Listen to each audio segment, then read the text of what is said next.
2, 1. Look at the air. Look at the hang time. People always debate it. Who's the greatest player of all time? Question. It should be, who's the greatest team of all time? WGAG Radio. Sorry, Showtime. WGAG Radio. Back to back. WGAG Radio. First three-peat. WGAG Radio. Even with the flu. WGAG Radio. No push-off. WGAG Radio. And my favorite. Radio. Tough to beat that. What? You think there's someone else? Prove it.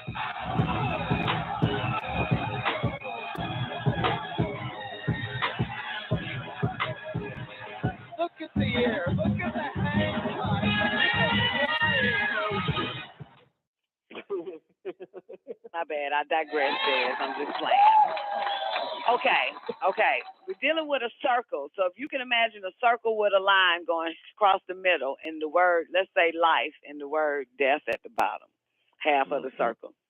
So by showing life in the upper half of the circle and showing death in the lower half, do not mean life is in the upper half of the universe and death is in the lower half. The circle simply demonstrates that life is of a higher quality and higher standard than death and exists at a different time than death. In other words, life and death of a universe exist in the same place, but at different times. A universe cannot be dead and alive in the same place at the same time. Where life was before, death is now. And where death is now, life will be in time as matter changes.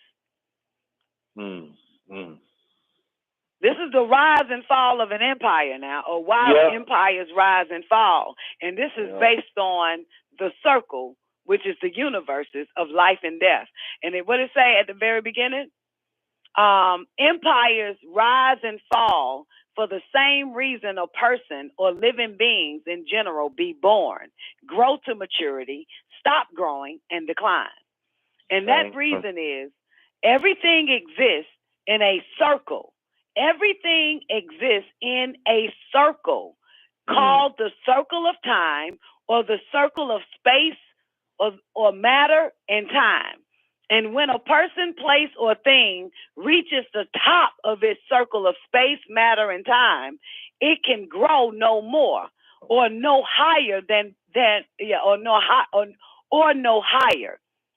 Therefore, downward is the only direction it can go by the laws of nature. And the laws of nature are the supreme ruler, made effective and binding by power of ether. Non-ether sun empowers the top half of the circle, and 6-ether sun empowers the bottom half. The top half is the time of life in the universe, and the bottom half is the time of death in the same.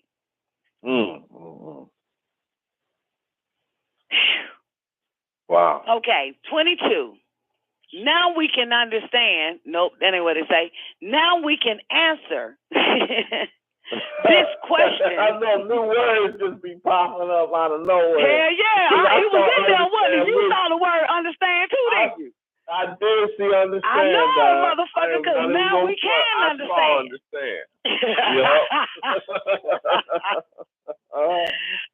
And now that we understand, now we can answer this question with greater clarity. And the question is, what is going to happen to the American empire called the United States of America and Caucasian rule in general? The answer is simply in the circle of space, matter, and time, which no person, place, or thing escapes. There is no exception to the circle rule. Everything must go through the process of birth, growth, maturity, non-growth, decline, and death. Life and death themselves are no exception to the circle rule. Like all other empires before it, the American Empire, known as the United States of America, will decline and fall. In fact, it is in its decline now. Now would be 1967, which means it is dead today. Shit. Which means it is dead today. It's dead today. I see. Now was then. Now was then. That was 1967. It's dead now. Balvenie is dead. Chitalia is dead. All the motherfuckers. It's over. It's over. 23. Moreover, by the same circle rule, Caucasian reign of power, like the reign of power by other races in the past, will decline and fall. It is declining now. Yet, the Caucasian race is trying hard to be the exception to the rule. But by the laws of nature, there can be no exception. Okay. So what does all this mean to us Ethiopians, and how can we benefit from it? It means liberation from adverse forces, and we can benefit from it by doing for ourselves what we can and what we should. In other words, we must learn and understand what is happening and take full advantage of it as a race.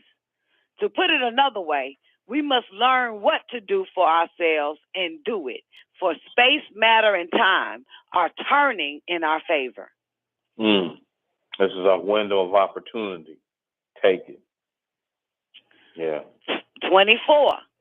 The Caucasian, the white man, knows that when an empire falls by the laws of nature, it cannot rise in the same place again until the completion of a cycle, which must last 10,000 years or longer. So the Caucasian is trying hard to locate and prepare a new place for the beginning of a new empire in South America, in Asia, in Africa, or anywhere he can find it, where there has been no great empire base within the past 10,000 years. Now, for the record, this shit was written in 1960 motherfucking 7. Where the fuck is this nigga at today? Where is he building his new empire at? In Africa, like say it again. In Africa. Where is saying and why and where and why? Where there is what? Where there is, they looking for a new place to rise because of the completion of the cycle. And where there is what? Where there has not been a great empire. Where there has not been a great empire in the last 10,000 years. Absolutely. In the past 10,000, within the past 10,000 years. They know what they're doing. They trying to be the exception to the rule. Because they done read this goddamn shit. They Before we got they done read this shit. Reading ISIS papers and the black man's destruction, civilization, whatever the fuck. Shit, stupid goddamn shit. They got a round table of 100 of them.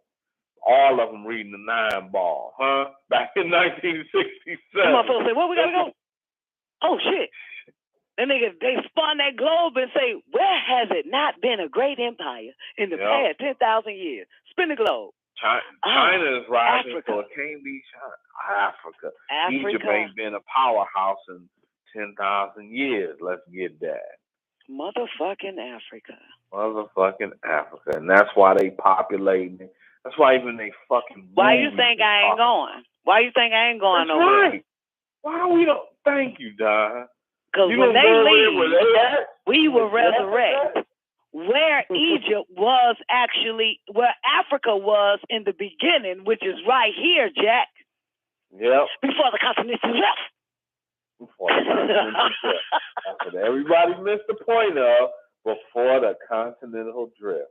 Did you That's- see the map where they put all the countries back together and it still shaped Africa? Yes, I did see that. Ain't that Yes, pretty? that is pretty. That's a beautiful thing right there. The horse's head still showed, huh?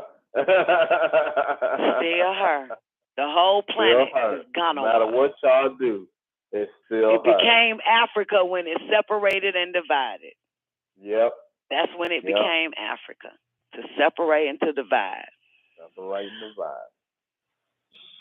Okay. So here we go now.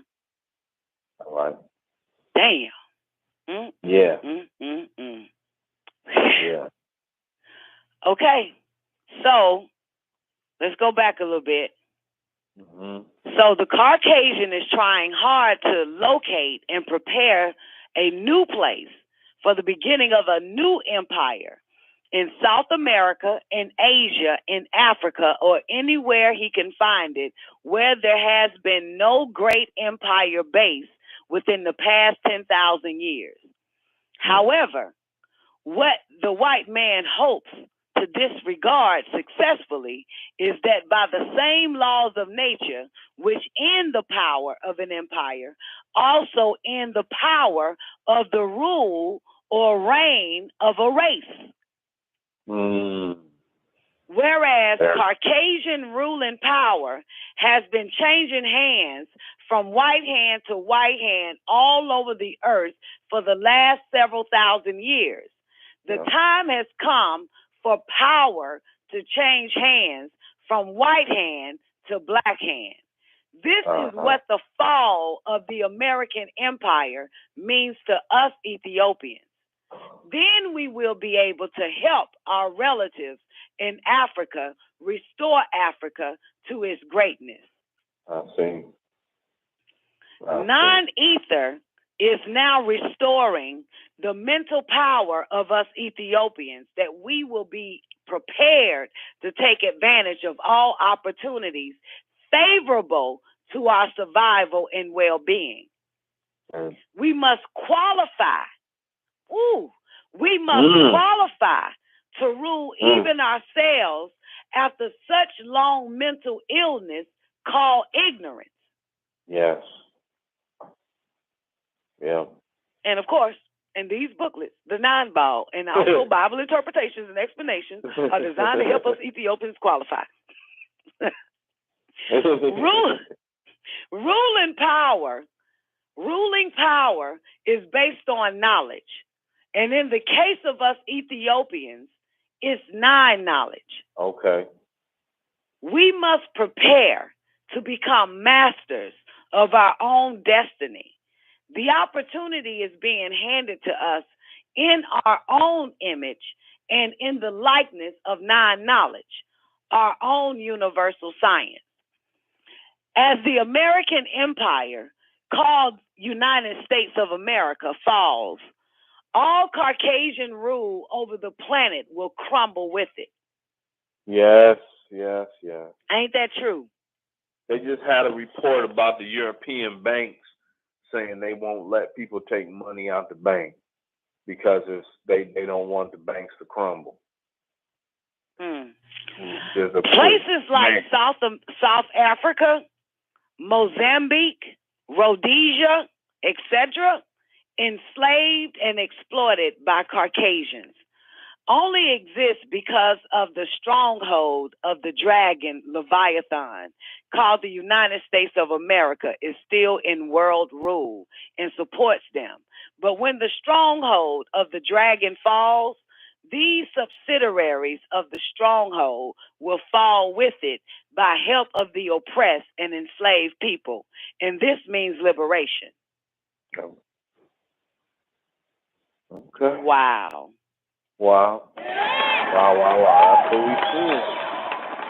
That's what we saying. This is basically like, I could really see this in a fucking closed room where a motherfucker is explaining this shit. Yeah. Yeah. Can you know what I'm saying? I see what Like you're saying. only with I see select it. individuals, like Only only with select individuals, like select when individuals. this This shit is the round falls, table. you know, The the only table. reason why, you know, because like Yeah. like the reason this why is this is what's happening. Yeah. fucking incredible. I feel you on that, dog. I see it. So like you talking to you in that room around in that circle table. Yeah. You know what I'm It's saying? just Like it's some shit that you're having in the janitorial room at the fucking White House. Yeah, that's or right. the Pentagon. All Or the janitors. Pentagon. Yeah. Or the goddamn Federal Reserve or some shit. Federal Reserve, yeah. Don't it feel like just fucking wait? Like, watch what the fuck happens. Yeah, just wait. Here it comes. Yeah, Des says that What we are elect for even having this combo. Dang. That's right. Wow. Wait a minute. What you mean we, Des? We don't accept Hebrew Israelites, boo. What do you mean we?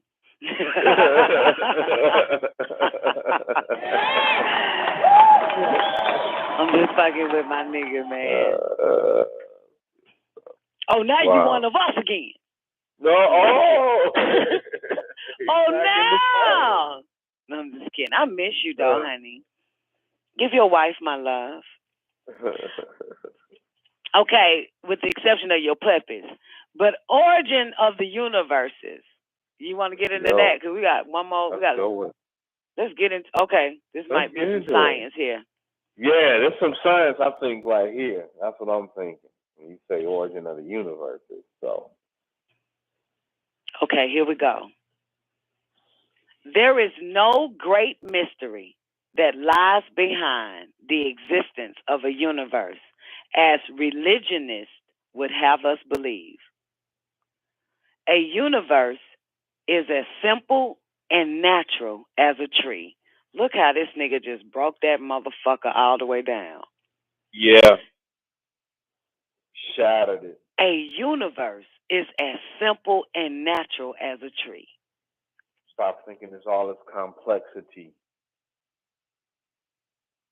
There is no great There is no great mysterious being who created the universe and went off someplace never to be seen again.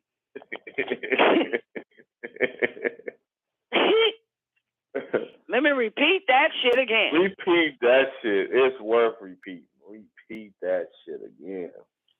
There is no great mysterious being who created the universe and went off someplace never to be seen again.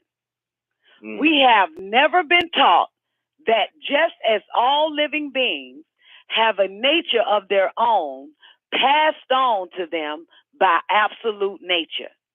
Absolute nature itself has a nature, which is called the nature of nature. The nature of nature is the energies of nature doing what comes natural. When one understands the nature of nature, the ignorance known as mystery is destroyed. When one understands the nature of nature, the ignorance known as mystery is destroyed. Wow, there it is. That is the science. The nature of nature is the motivator and activator in existence. The nature of nature causes the activities of the one supreme being, which is absolute nature, which is all space, all matter, and all time. That's the nature of nature. The slave master has never taught his captives anything about the nature of nature because it would destroy the master's deception called religion. And once the falsity known as religion, is destroyed from the captive's mind, the oppressor knows that the slave would be from under his spell of dominance and damnation. I'll just say free from under his It is spell the of nature of nature to exist by opposites, positive and negative, male and female, life and death, winter and summer, order There and it is. disorder, etc. everything. Parts of nature exist as universes while other parts exist as chaos. There it is. Then the parts that existed as universes exist as chaos, while the parts that existed as chaos exist as universes. The death and the life of the universes that was talked about earlier when Fire broke it down about the dead, those zodiacs of the animals is the dead universes. There That's it is right. there. In other words, order and disorder exist at the same time in nature, but not in the same places. Oh, bingo. Because we know that two things cannot occupy the same space at the same time. That's why we just be telling people, why don't you just fucking move? If it's chaos and all hell has broken loose, where you at? Yep. You cannot get order when there is disorder taking the place or the space, taking up that space. You're going to have to fucking leave. Right. You have to. Because that chaos can't be in another place. All you have to do is choose this place where that chaos ain't. Yeah. Damn. In other words, order and disorder exist at the same time in nature, but not in the same places. Then order and disorder alternate back and forth by exchanging places via growth and decay. Okay. That's why it's so interesting too, because it says that timely movement gets one out of danger. When you move in the right time, it gets you out of danger. Yeah. This is why I overstand now. Because when I moved to Macon from Atlanta, I swear I was in heaven. Mm-hmm. You couldn't tell me I wasn't in heaven. Oh my God, It was the best place on earth from where I was. And all of a sudden, Dr. York told me to get the fuck out of Macon. And I said, why? And he said, because it's about to collapse. Okay. Which means that all hell is about to break loose.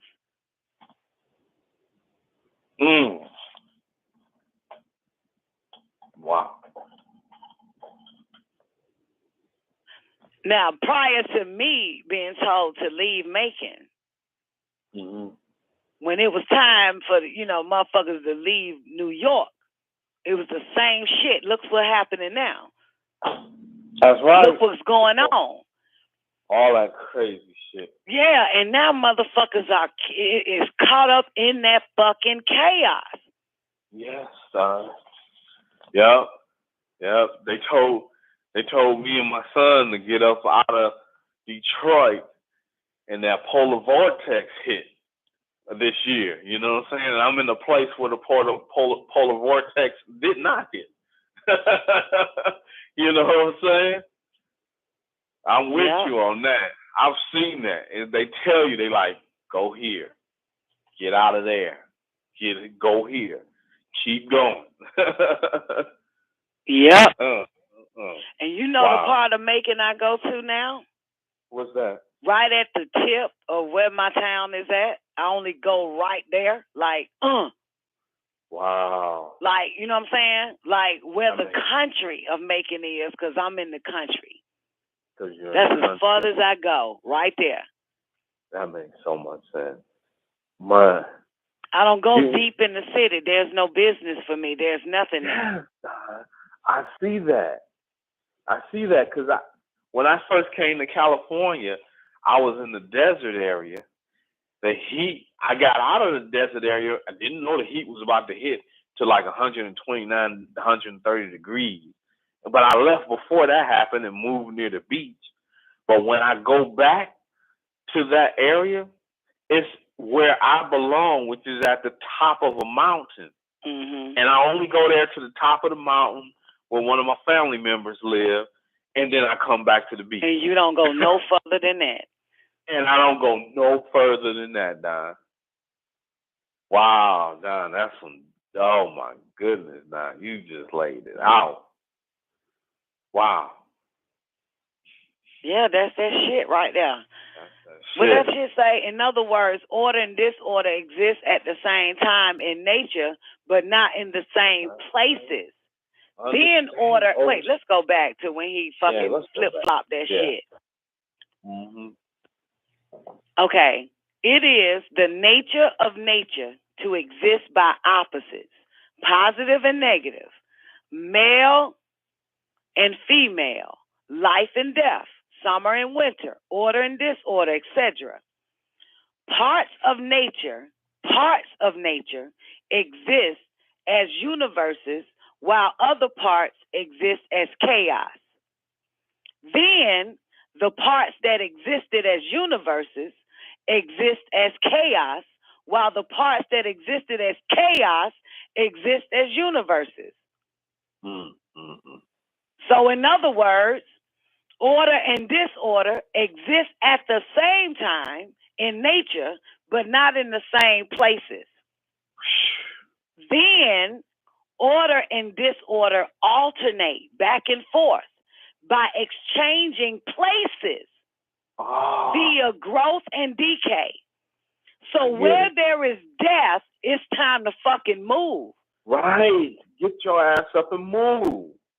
Yeah, because that shit there, yeah. So he's saying, God damn, order and disorder fucking alternate back. This is a nigga who have either fucking looked at nature and studied this shit and study what it does and how it fucking do to fucking explain this shit like that. Yeah, he's seen it over a long period of time. He ain't seen it just for a little time period, for one day, 1 year. This is a motherfucker that done seen it for a long period of time. Speaking of it from the universal standpoint. Good God Almighty. Good, yes, Don. Fuck is this shit? Yo, order and disorder alternate back and forth. This is part of nature. That's the nature of nature. So order and disorder alternate back and forth by exchanging places. So now, for the record now, motherfuckers was dying like a motherfucker in Africa back in the days. Yes, now motherfuckers are all over here. You know, this death is about to die out. Yep. And death, you seen what the fuck is going on in Africa? This shit worse than what the fuck is going on right now in America, Jack. Way worse. In America. So you can tell that it's changing. Yeah. Death is changing to life. Wherever the fuck this motherfucker is going to go, that's where you're going to find death. Because that's who they are. They know where to go where death is. Because I ain't never seen so much fucking sick shit and heard about so much sick shit in Africa until them motherfuckers start going over there. Not exactly. You never this heard shit is that back to much back shit. to back to back to back to back with them motherfuckers. And it don't stop. And it don't stop. And this explains it. It's nature.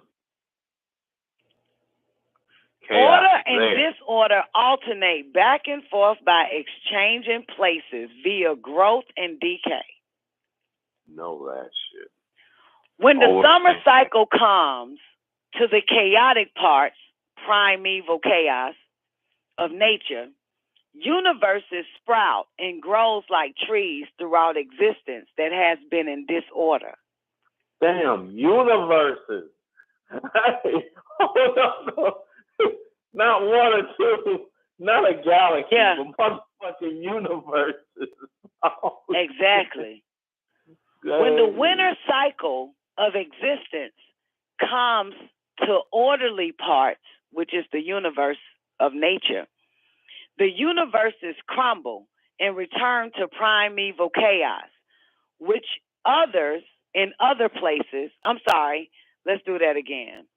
When the winter cycle of existence comes to orderly parts, the universe of nature, the universes crumble and return to primeval chaos, while others in other places are beginning to grow. I guess so. A universe is not something mechanically made. It is a growth in nature, as natural as a plant. It is the nature of nature that starts a universe to grow. And the nature of nature starts a universe to crumble. I see. Nature exists in circles and cycles of limited duration. It takes a universe 9 years to be born. To put it another way, the time it takes for non-ether to fully form a universe is 9 years. And this time is a universe's gestation period. Wow. Why a universe sprouts and grows is because the summer of existence returns to that part of nature. Origin of a universe takes place this way. Imagine a very thick fog-like condition existing in very vast areas of space as a thorough mixture of gases, very fine soil, chemicals, and all other types of elements. This is primeval chaos. Okay. Got it. When the summer season returns to this area, like a seed planted but waiting for spring to arrive, the gases and chemicals and all active elements which had been floating aimlessly in space began to accumulate in a central point. Wow. These active elements float aimlessly because there is no gravitation at the time, and there is no universal body anywhere near to attract or pull them. Wow. This is hot. Now, you a little nerd, so you're going to have to give me what you got from this. Okay. He's explaining the origin of the universe. So I'll just give you an example. When Fireliners brought that out about the necromancy and the zodiac being the dog, not the dog, but the animal constellations, there is a constellation, there's a couple of constellations that are shaped as people holding staffs. Example, I'll give you one called Boots. Nobody ever talk about this constellation called Boots. It's in the shape of a person. It's not in the shape of a dog. That is a fully formed universe in full life, just like Orion. But when this was happening here, the origin of the universe, before it gets to that point of being in the shape of that person, we'll just take Orion, for example, or Osiris holding a staff. It is nothing but gases and elements that are floating, fine soil, chemicals, elements, and gases just floating aimlessly. No gravitational pull holding it like a solar system or like the galaxies that are in the spirals. There's none of that going on. They're just floating aimlessly, but that's in the winter cycle. When the summer cycle comes back around, there is a creation element of gravitational pull that pulls all of that together to start forming an actual fucking universe. So now it starts to form the life of a universe. So, example, that constellation, which is a universe called Boots, is now was first nothing but gas, soil, chemicals, and elements just floating around in the winter season. In the summer season, it's like a plant. That summer season come around in time, and that starts pulling together with gravitational pull, and it becomes a universe, which is a central point. So it's like a plant, like it's saying, it goes back to the beginning of this when it says it's not complicated. It ain't like all this wild shit to make a universe. It ain't that deep. That's what he's saying. I've been watching this primeval chaos. In the winter season, it's just shit floating around. In the summer season, the shit start to grow and become a universe.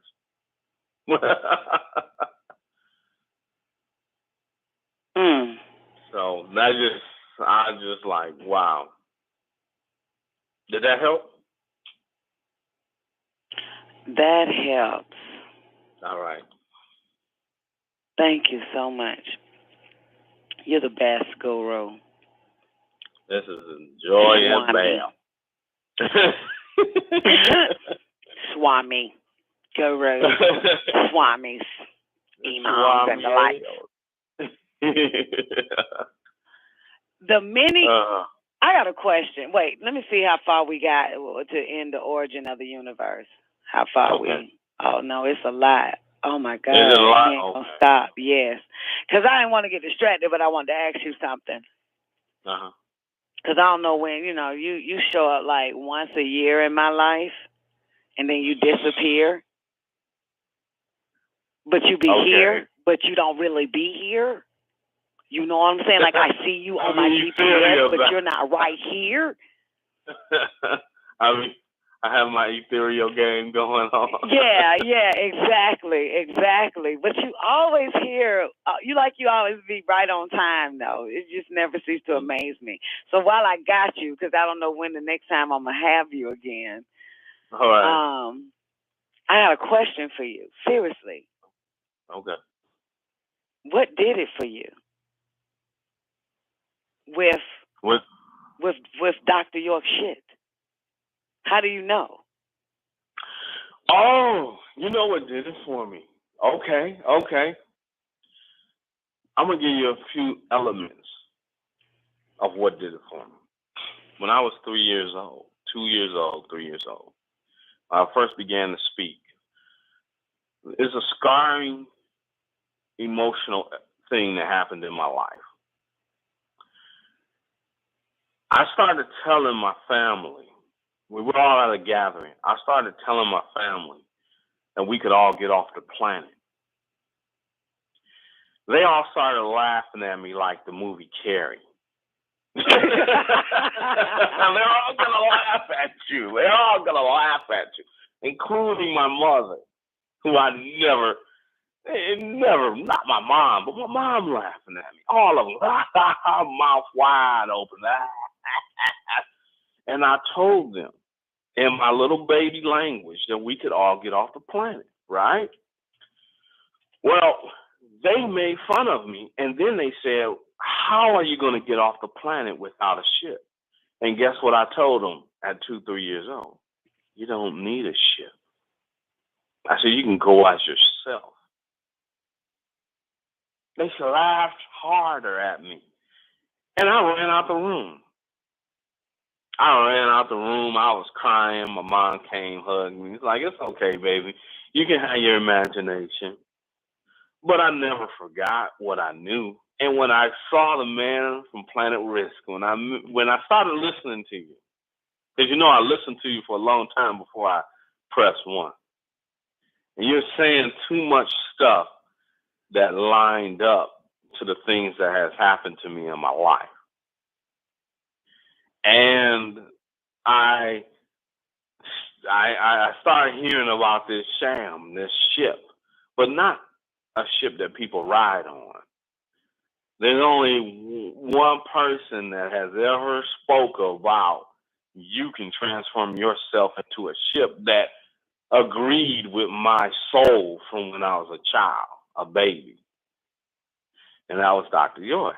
When I read Man from Planet Risk and I started seeing about this sham. And I was like, wait a minute.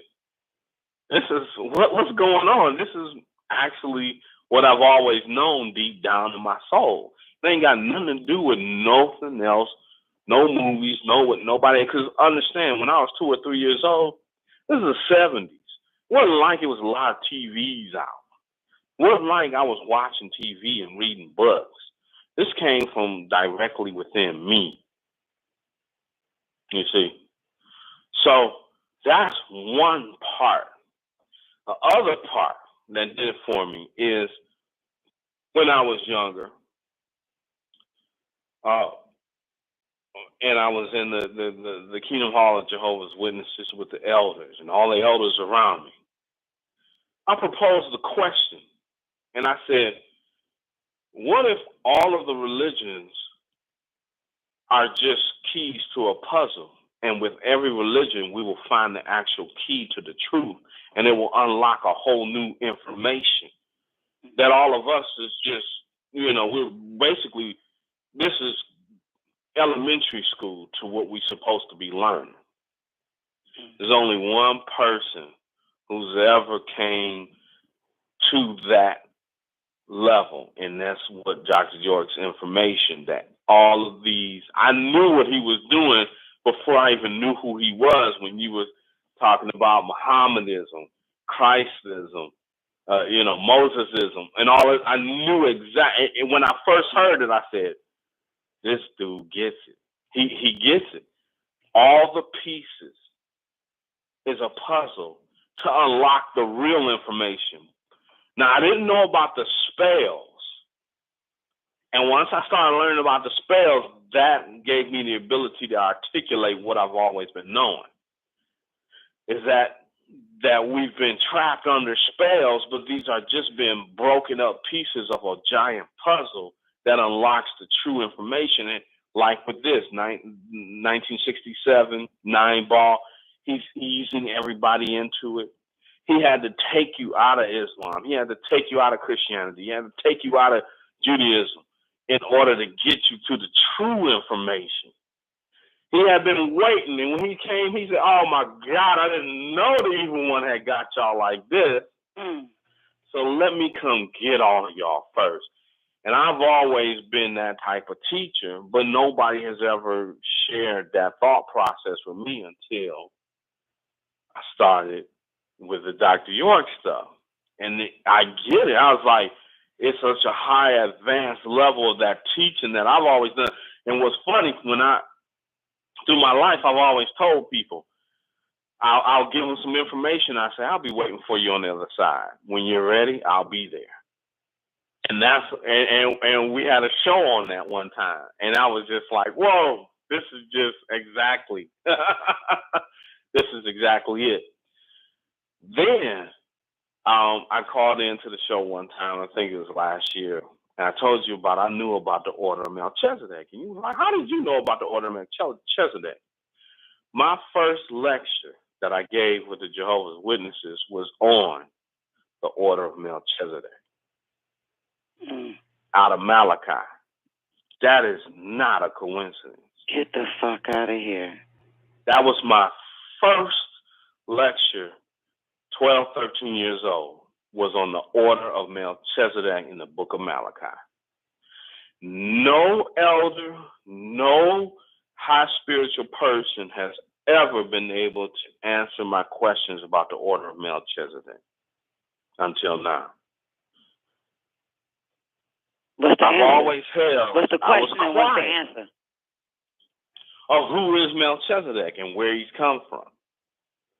I knew it was more because nobody could answer it. My mother, my father, the elders, the spiritual leaders.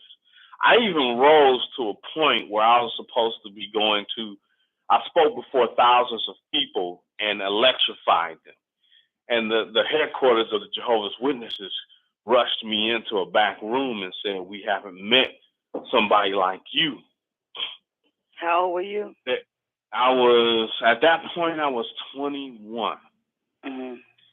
And I electrified. The people were standing on their feet when I was done. And they took me into a back room and said, "We give everybody else an application process and this and that." And they said, "If you want to go to Bethel, the house of God in New York, we will give you that access.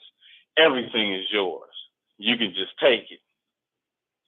And at that time, I was involved with my son's mother, my ex-wife. So we know which one won out on that one. The goddamn pussy, because the girl down there is good. That shorty told me, "Hey, Don, that shorty dropped a line on me." She said, "You could go do what you want. You could do whatever you want. But that don't mean I'm going to be waiting for you."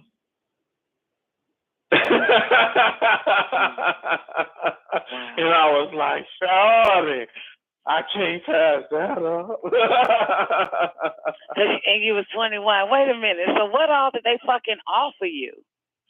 They offered me a place to live, access to all of their information, all of their files. They said that I was one of the ones that would become an overseer. I was in line to become an overseer, which means I would oversee regions of churches or regions of Kingdom Halls. And that I would go deep into the training because I was in the illumination training. Interesting word. Illumination training for the new world as a pioneer.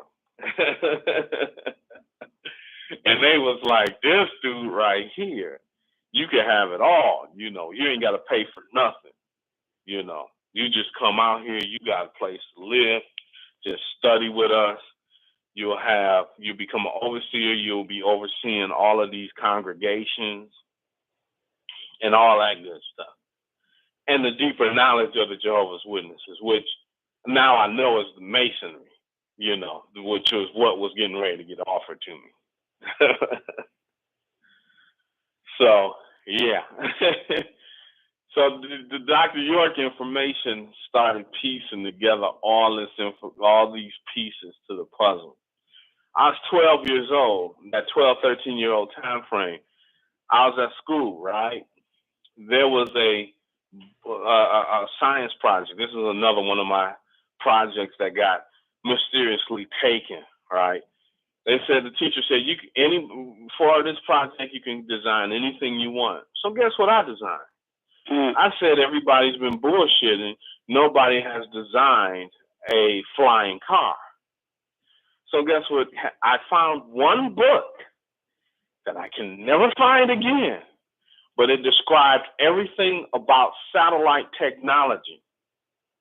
And I took satellite technology and reverse engineered it into a car in my report. And the principal and the assistant principal, everybody was blown away, and they was all discussing my report.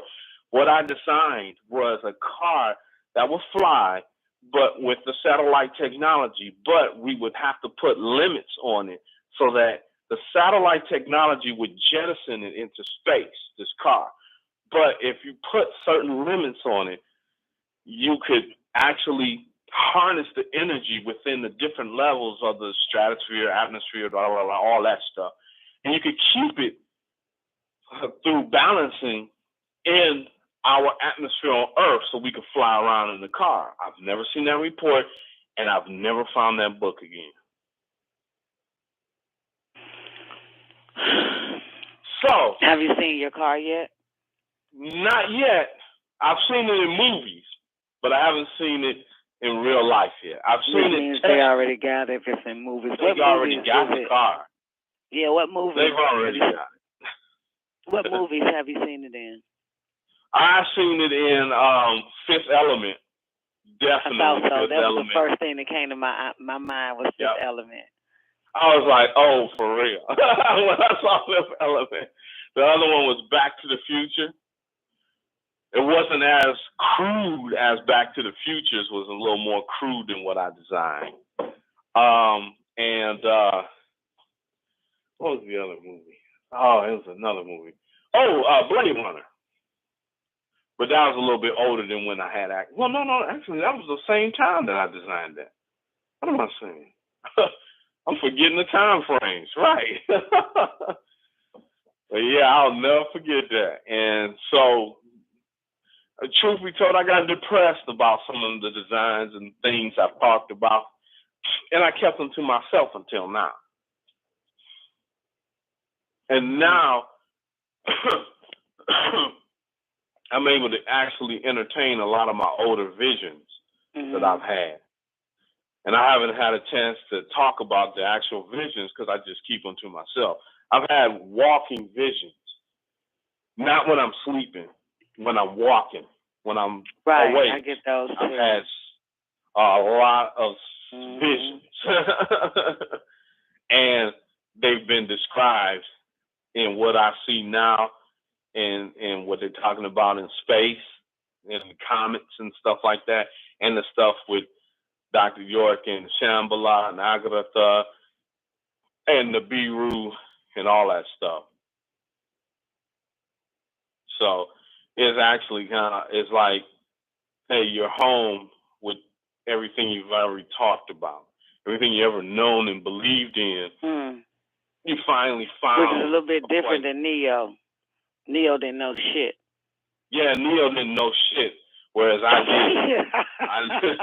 Neo was blind. That nigga had to the fucking goddamn completely deleted. Yep. There was nothing that he could confirm that he fucking knew prior to when Morpheus came to him. That's right. I know it. And I've been having this stuff confirmed since I was 2-3 years old, dealing with this right now. That's how I knew. I was like, oh, here we go. And I hear words and thoughts and phrases that tells me where I'm supposed to go and what I'm supposed to do, you know. Like example, when Gog and Magog, the two Anunnaki who wanted that fine shorty, Zahara, I think her name was, and they got trapped in the World Trade Center. And she took the name, the password basically, and was able to go up to Malakut. That resonated with me. What you talking about? What story is this? This is the Holy Tablets.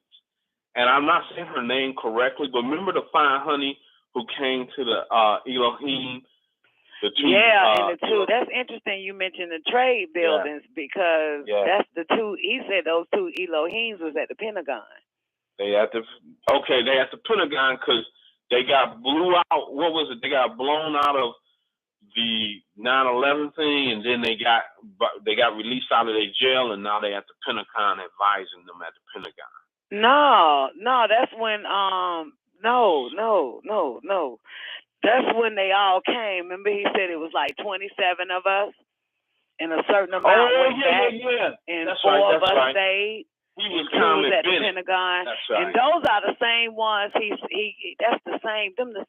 Him and 3 other motherfuckers, including those 2 that you're talking about, are the ones that he said on May 4th, 2002, when he talked about.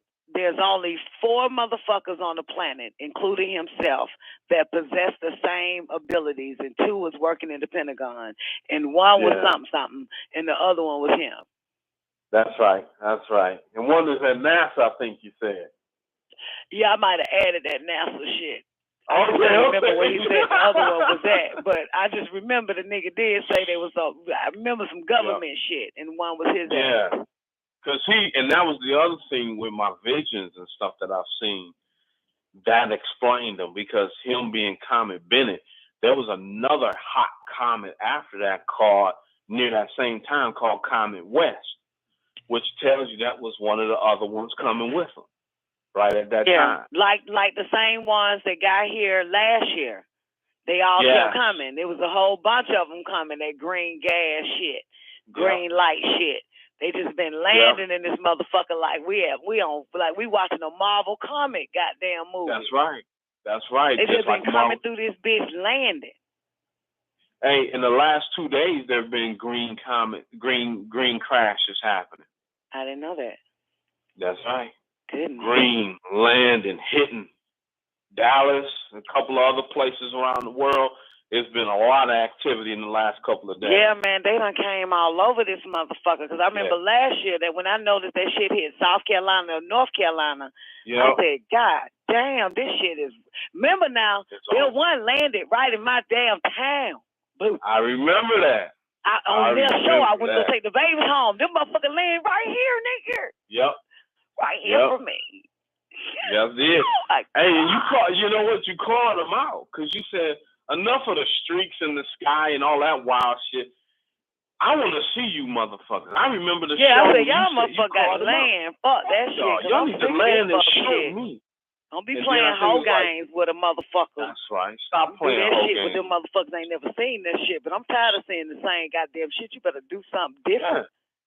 That's right. And I'm good, like for another fucking 2 years off that one from last year.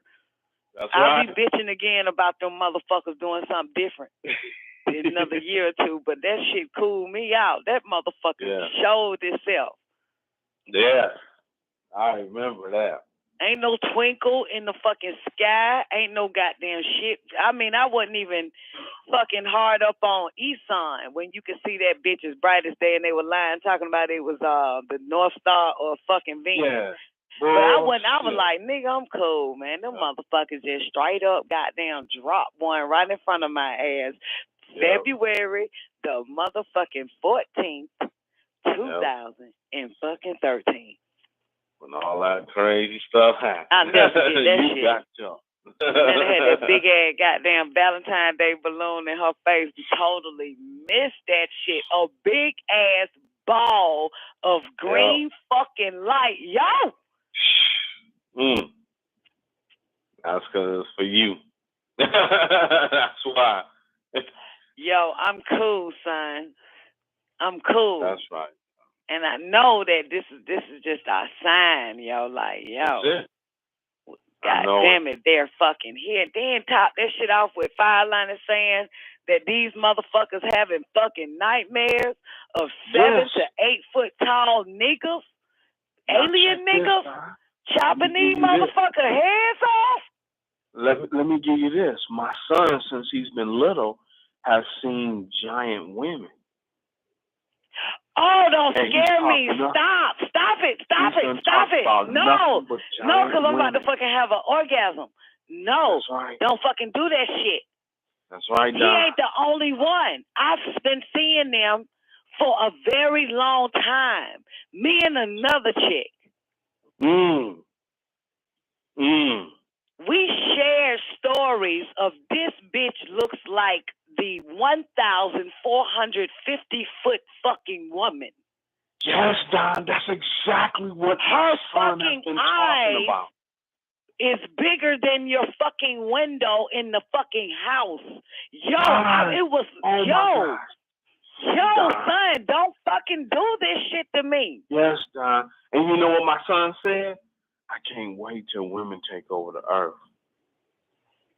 Yo, this bitch came to me one day, yo, and stared. I was like a little fucking human doll. I was a human doll in a fucking doll house. This bitch, it was like a child looking at a doll, like, you know how big fucking kids are playing in a doll with a... My son been talking about this for about 12 years, Don. Same time when I fucking saw the bitch. Yes, she's a Nubian woman. Her eyes are huge. She's big. What goes around comes back around. Hey, my baby. What goes around comes back around. Hey, my baby. What goes around. Mystical teacher sat by the seaside. It was about 5 o'clock because we heard the free ride. Anyway, the teacher was talking in stride, sitting upon a rock that was wide and warning against false pride. Come to where I reside, a woman cried, and the teacher replied, Do you serve your fish fried? Yes, she replied, with potato salad on the side. And the teacher replied, well, where do you reside? She said, up on the hillside. It's not a far ride. If you came to have dinner, I would be so gratified. The teacher replied, it's 6 o'clock, 7 o'clock, you decide. She replied, 7 o'clock, do you like stir fry? She was mystified and felt so dignified. The teacher was coming to the house where she resides, so she purified with pesticides, calling her friends up nationwide. Some of her friends were tongue-tied. They felt so glorified. She made steamed fish, baked fish, fish that was fried, soup, steamed vegetables, potato salad on the side. You could smell the bread in the oven far and wide. Natural juices and water purified. Organic fruits brought from the countryside. With silver forks and knives placed side by side. You could not be dissatisfied. Looking out the window, staring at the mountainside, you would have died. 6:59, she's swollen with pride. As the moment intensified, there's a knock from outside. She opens the door, for the teacher has arrived. But to her surprise, it was a bomb who cried, please, I smelt the bread from outside. One piece. And then she replied, the teacher is coming. He's soon to have arrived. You're making me look bad. Come on now, step aside. The bomb then replied, when I say I'm hungry, I haven't lied. Give me some of that chicken that you just fried. She replied, chicken fried? No, that's for the teacher. You're not purified. Then she slammed the door and went back inside. Sat on the couch with the TV guide. She looked at the clock, it was 7:09, then 7:30. He still hasn't arrived. 8 o'clock, she was on the downside. 9 o'clock, by now she's teary-eyed. She pissed off and her anger multiplied. She cried, then fell asleep dissatisfied. Next day, she woke up and was preoccupied with meeting the mystical teacher who lied. Where could he hide? She ran down by the seaside. He was there teaching about false pride. You lied, she replied. You lied. You said you would be there at 7 o'clock. You lied. He replied, no, I have not lied. I came at 6:59 and you told me to move aside. I asked for bread and chicken that was fried, and you said that I wasn't purified. She replied, I wasn't notified. I had no idea that you was the bomb that cried. And the teacher sighed, then replied, this concludes our lesson on false pride.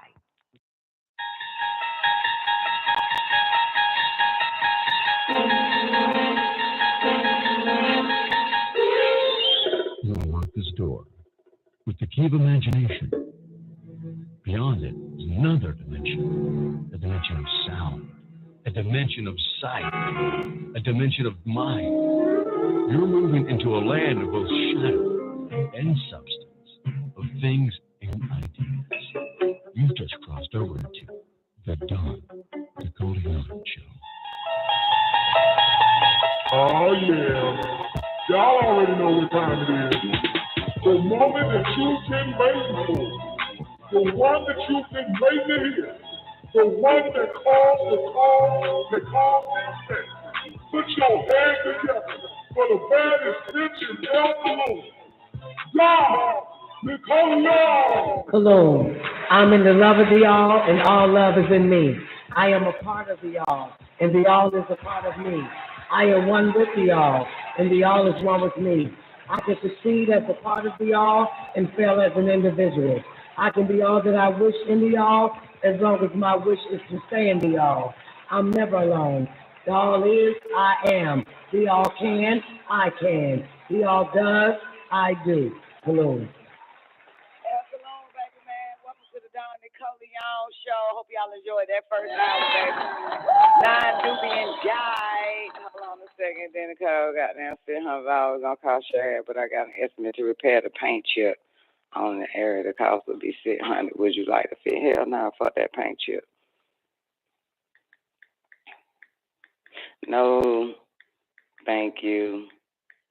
Maybe later on in life. God damn it. All right, welcome to the Nicoleone Show. Once again, everybody, how y'all doing? Y'all know it's Thursday, right? Now, I haven't been giving y'all or myself any sacred wisdom up to who it is, so hopefully we're going to get into that shit a little bit later in the show. Great day, Dominic. Hope all is well with you, everybody over there on Lockdown Radio. God damn, are you fucking kidding me? Everybody on Lockdown Radio, man, it's good to see you. Throw some wands up in this thing. Got to show some love to the first come, first serve, my man, L. God. What up, L. God? One time for Octavius Prime. What up, babe? Where you at, boo? Long time time no see, my friend. Great day to everybody on the call lines. If you need to call in number is 425-569-5274. If you can't get in, that's because your cell phone provider wants you to pay to listen to my show, and I'm the only show that you have to fucking pay. So get rid of your fucking cell phone provider. Go to infinitymobile.com. That'll put you in the game. Boost Mobile also. A lot of callers got Boost Mobile now. And myfamilymobile.com. That'll get you in, baby. We gotta goddamn get rid of these fuck motherfuckers, man. Goddamn. Shit, we're too old to be putting up just to get by. What up, everybody over there in that after party? Great day, Mr. Bingy D. Great day, Tammy. Hope I was well with you. One time for Metru. Miss Hudson, what's up? Y'all know it's the Don Nicoleone show, baby. We do it 12 noon Eastern Standard Time on WGAG Radio. We also stream into Lockdown Radio again. That's how we do it. And that's it, man. Hold on, I'm checking. Goddamn, all these motherfuckers trying to goddamn hit a bitch up at the same damn time. They could have did this earlier. All right, so wow, Dwight Howard is in the news, man. Who the fuck is Dwight Howard done? Some nigga basketball motherfucker got a lot of baby mamas. Well, unfortunately, who would have known this, that his baby mama died. And they saying that are they saying that she died? The family claims broken toilet led to the baby mama's death. So they filed a wrongful death lawsuit claiming that a broken toilet led to her untimely death. I don't get that shit. Her name is Melissa, and Rio's son and his grandmother. The son and his grandmother is suing a Calabasas apartment rental company, claiming she slipped on water from a broken toilet, causing her death. Melissa was 31 when she passed away. It was March last year. Nope, 2 years ago. I did not know that. Leaving behind her 6-year-old son named David, who was staying with his father in Atlanta, Georgia when he died. And according to legal documents obtained by the blast, Dwight and Melissa, Dwight Howard, basketball player, Dwight and Melissa's son, David, is suing along his grandmother. Damn, how old is this motherfucker? Grandmother is Hispanic, I guess they are Hispanic, Edelmira Vegas Rios, for wrongful death, claiming the company ignored serious plumbing issues inside, his deceased baby mama.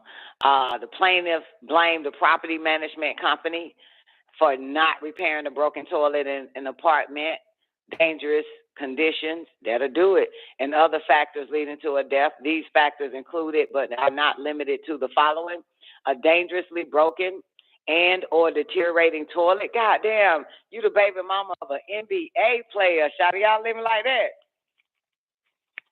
Damn, broken toilet, and or holes, and or supply line, and or similar toilet plumbing component that was not properly installed, maintained, cleaned, and or protected at said property, causing Melissa to sustain injuries. That's what the lawsuit read. Previously, reports claim Melissa's death was a result of an epileptic seizure at home. So a copy of Melissa's death certificate, it was attached to the lawsuit and lists the cause of death as deferred. And in 2020, 2 years ago, the Los Angeles Lakers star addressed the tragic death of Rio, saying, I've had some things happen in my personal life that has been difficult to really handle. My son's mom, she has passed away a month and a half ago, and it's extremely difficult for me to try to understand how to talk to my son, who is 6 years old, just about the whole situation. Yeah, this shit wild. It's damn, that shit there ain't no joke. Interestingly, though, the grandmother filed a motion asking the court to order Howard to give her visitation rights after her daughter died. Some states recognize grandparents' rights to see their child. The grandmama said she was the primary caregiver for David since his birth and wanted to see him on a regular basis. David is in custody of Dwight Howard, and this nigga have at least, 5 children by 5 different women. And damn, that's a motherfucker though. Toilet stool. Shout out. Y'all believe that? The toilet.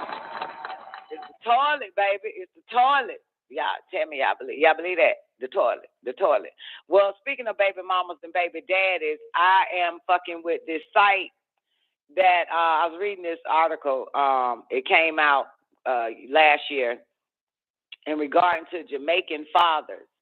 Okay, this is some wild shit, man. Everybody, all y'all niggas might need to go on and get a paternity test just for the hell of it. 25% of Jamaican fathers raising a jacket. Now, this is new to me, whatever a jacket is, and I think a jacket is something that's not yours. So with 25% of Jamaican men being a victim of paternity fraud, at least once a government member of parliament has suggested that mandatory DNA paternity testing may be the solution to the problem. So in Jamaica now, it seems that they're going to have mandatory DNA paternity tests. And so this member of the parliament is making this contribution to the state of the constituency debate last week, right? St. James Central Member of Parliament Heroy Clark says he intends to bring to Parliament a motion calling for DNA paternity testing at birth. Clark stated that there is a direct link between the paternal issues that many Jamaican families face and the high level of domestic violence in the country. Because niggas don't get along. That's why y'all supposed to live separate. Anyway, Madam Speaker, as a legislator, says, I will be moving, this is him talking to them. He says, Madam Speaker, as a legislator, I will be moving a motion for the DNA paternity test to be done at the birth of a child in order to determine fatherhood of that said child. This, I believe, will stem majority of the domestic violence in our society. He said during the parliament session, Clark did not detail the proposal for paternity test at birth or indicate when he will table the motion. So during his presentation, he also cited, this is good, I'm telling you, this is something y'all niggas got ding-a-langs, so y'all better do something with it. He's also cited the 2016 study done by Dr. Hubert Gale.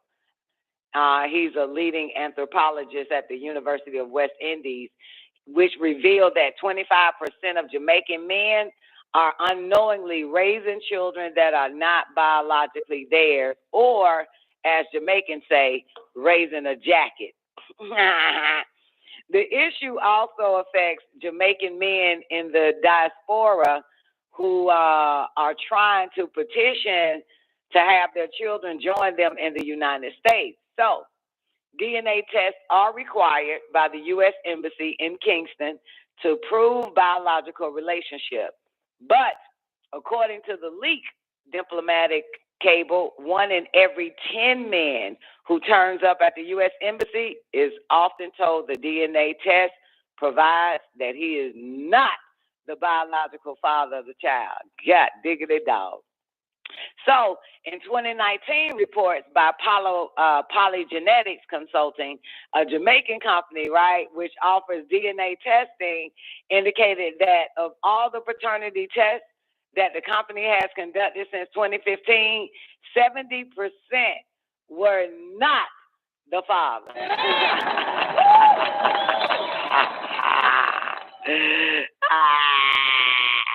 Next, so they also, Polygenetics Consultant told CNW, Caribbean National Weekly, they said that persons who contact us have had some reason to doubt the paternity, and as such, this statistic is based on that condition. Additionally, the company confirmed that many of the tests they administer are for immigration purposes, but declined to provide a specific number. Back to Dr. Gale, the anthropologist, right? So he agrees that the jacket issue is one of a national concern, but disagrees with a national policy for DNA paternity testing. According to him, requiring that children be tested at birth will only exacerbate whatever fuck the word is, exacerbate the levels of domestic violence and murder rate in the country. They saying a nigga find out that baby ain't his, he gonna kill the baby and her. Is that what you saying? Anyway, so he says when men discover that a child is a jacket, these Jamaican men, niggas of course, the normative reaction is one of violence or aggression towards the partner. In a setting where getting a jacket is as popular as 1 in 5, why would you want to expose all the actors through a national policy? That's what the anthropologist said. Anyway, he also revealed that his studies and research have shown that paternity fraud has been the second leading cause of murder-suicide among intimate partners. Oh, my God, in Jamaica. If you increase the triggers of sensitivities around paternity fraud, you will consequently increase the level of violence.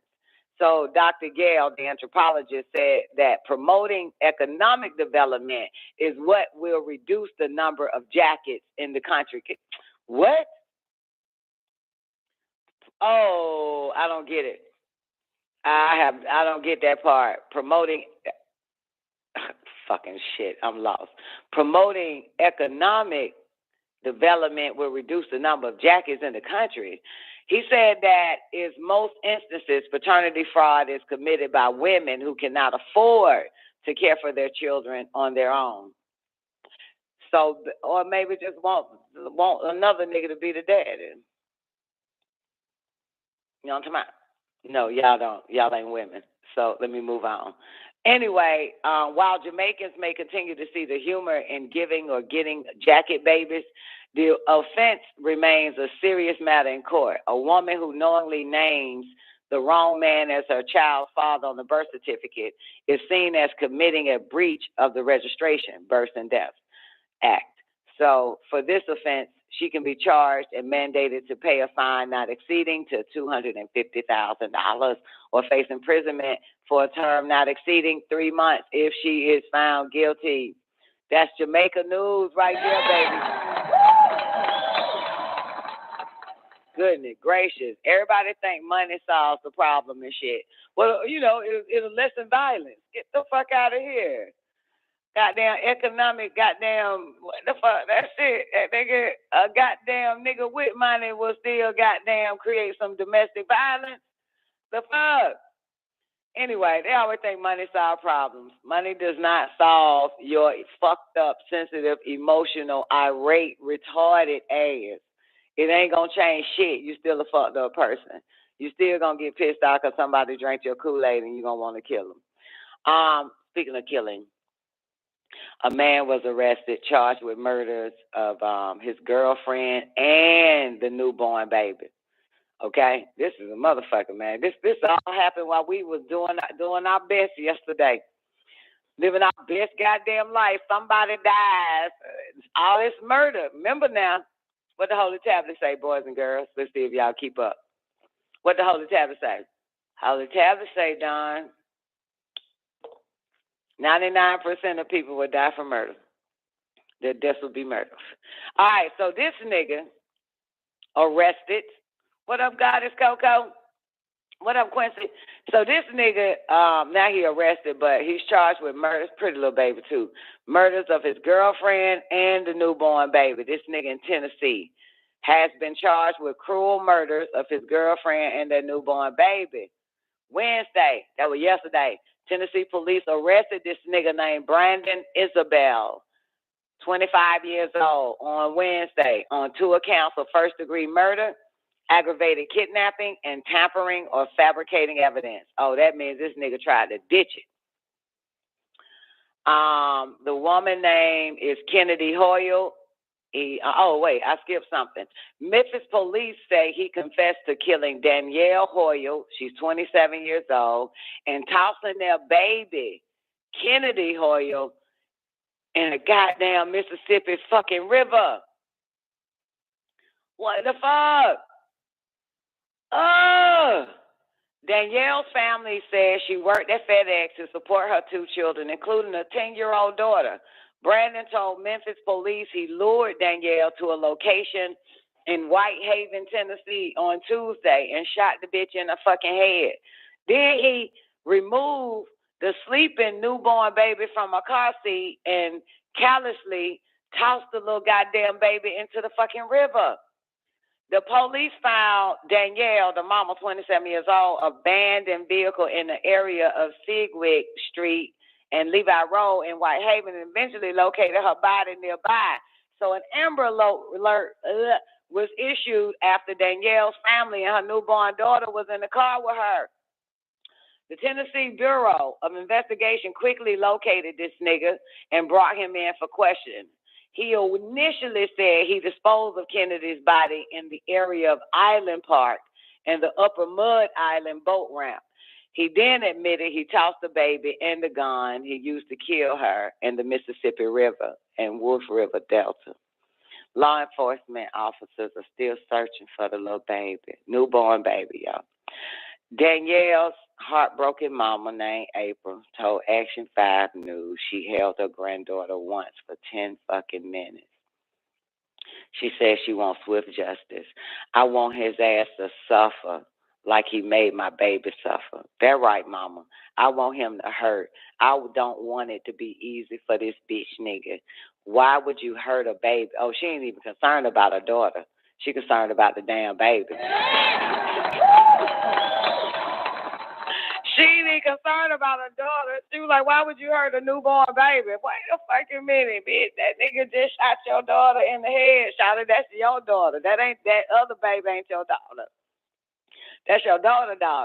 The fuck is wrong with these absent-minded ass bitches? Wait a fucking minute, nigga. You killed my child, motherfucker. I don't give a shit about the grandchild, but you killed my child. That ain't mine. Doesn't come out my pussy, ain't mine. If it don't come out this pussy, it ain't mine. Lord have mercy. But the mama did say that shit, Miss Johnson. She said, I want that motherfucker to suffer. Come to find out over the newborn baby, not her daughter. Not her daughter. Wow. I know. Y'all got it right. I got it wrong. I know. Damn. So I wonder, murder is murder, and there's no need to question, but you got to ask the question. Why the fuck? What? He planned it. He lured her ass, girl. He lured her. He said he lured her to a location. And I already had it in mind, he gonna kill the bitch. She ran straight to this nigga. You know what I'm saying? See, I don't play that shit. I always think a nigga gonna kill me. I'm sorry. That's just how I go. I think like that. I think a nigga want to kill me. I don't never think a nigga want to goddamn do anything other than kill me. I'm paranoid. You know what I'm saying?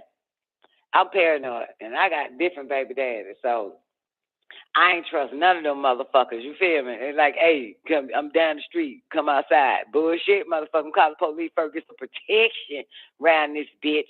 So, I mean, what the fuck? This is how I am. This is how I live to be 45. God damn it. I don't trust none of them motherfuckers. It's some scary ass shit. Fuck that shit, nigga. I don't give a fuck. I got some money for you. You finna lure me, goddamn. Next thing I know, goddamn, my body in the ditch somewhere stinking. I don't trust. I'm paranoid.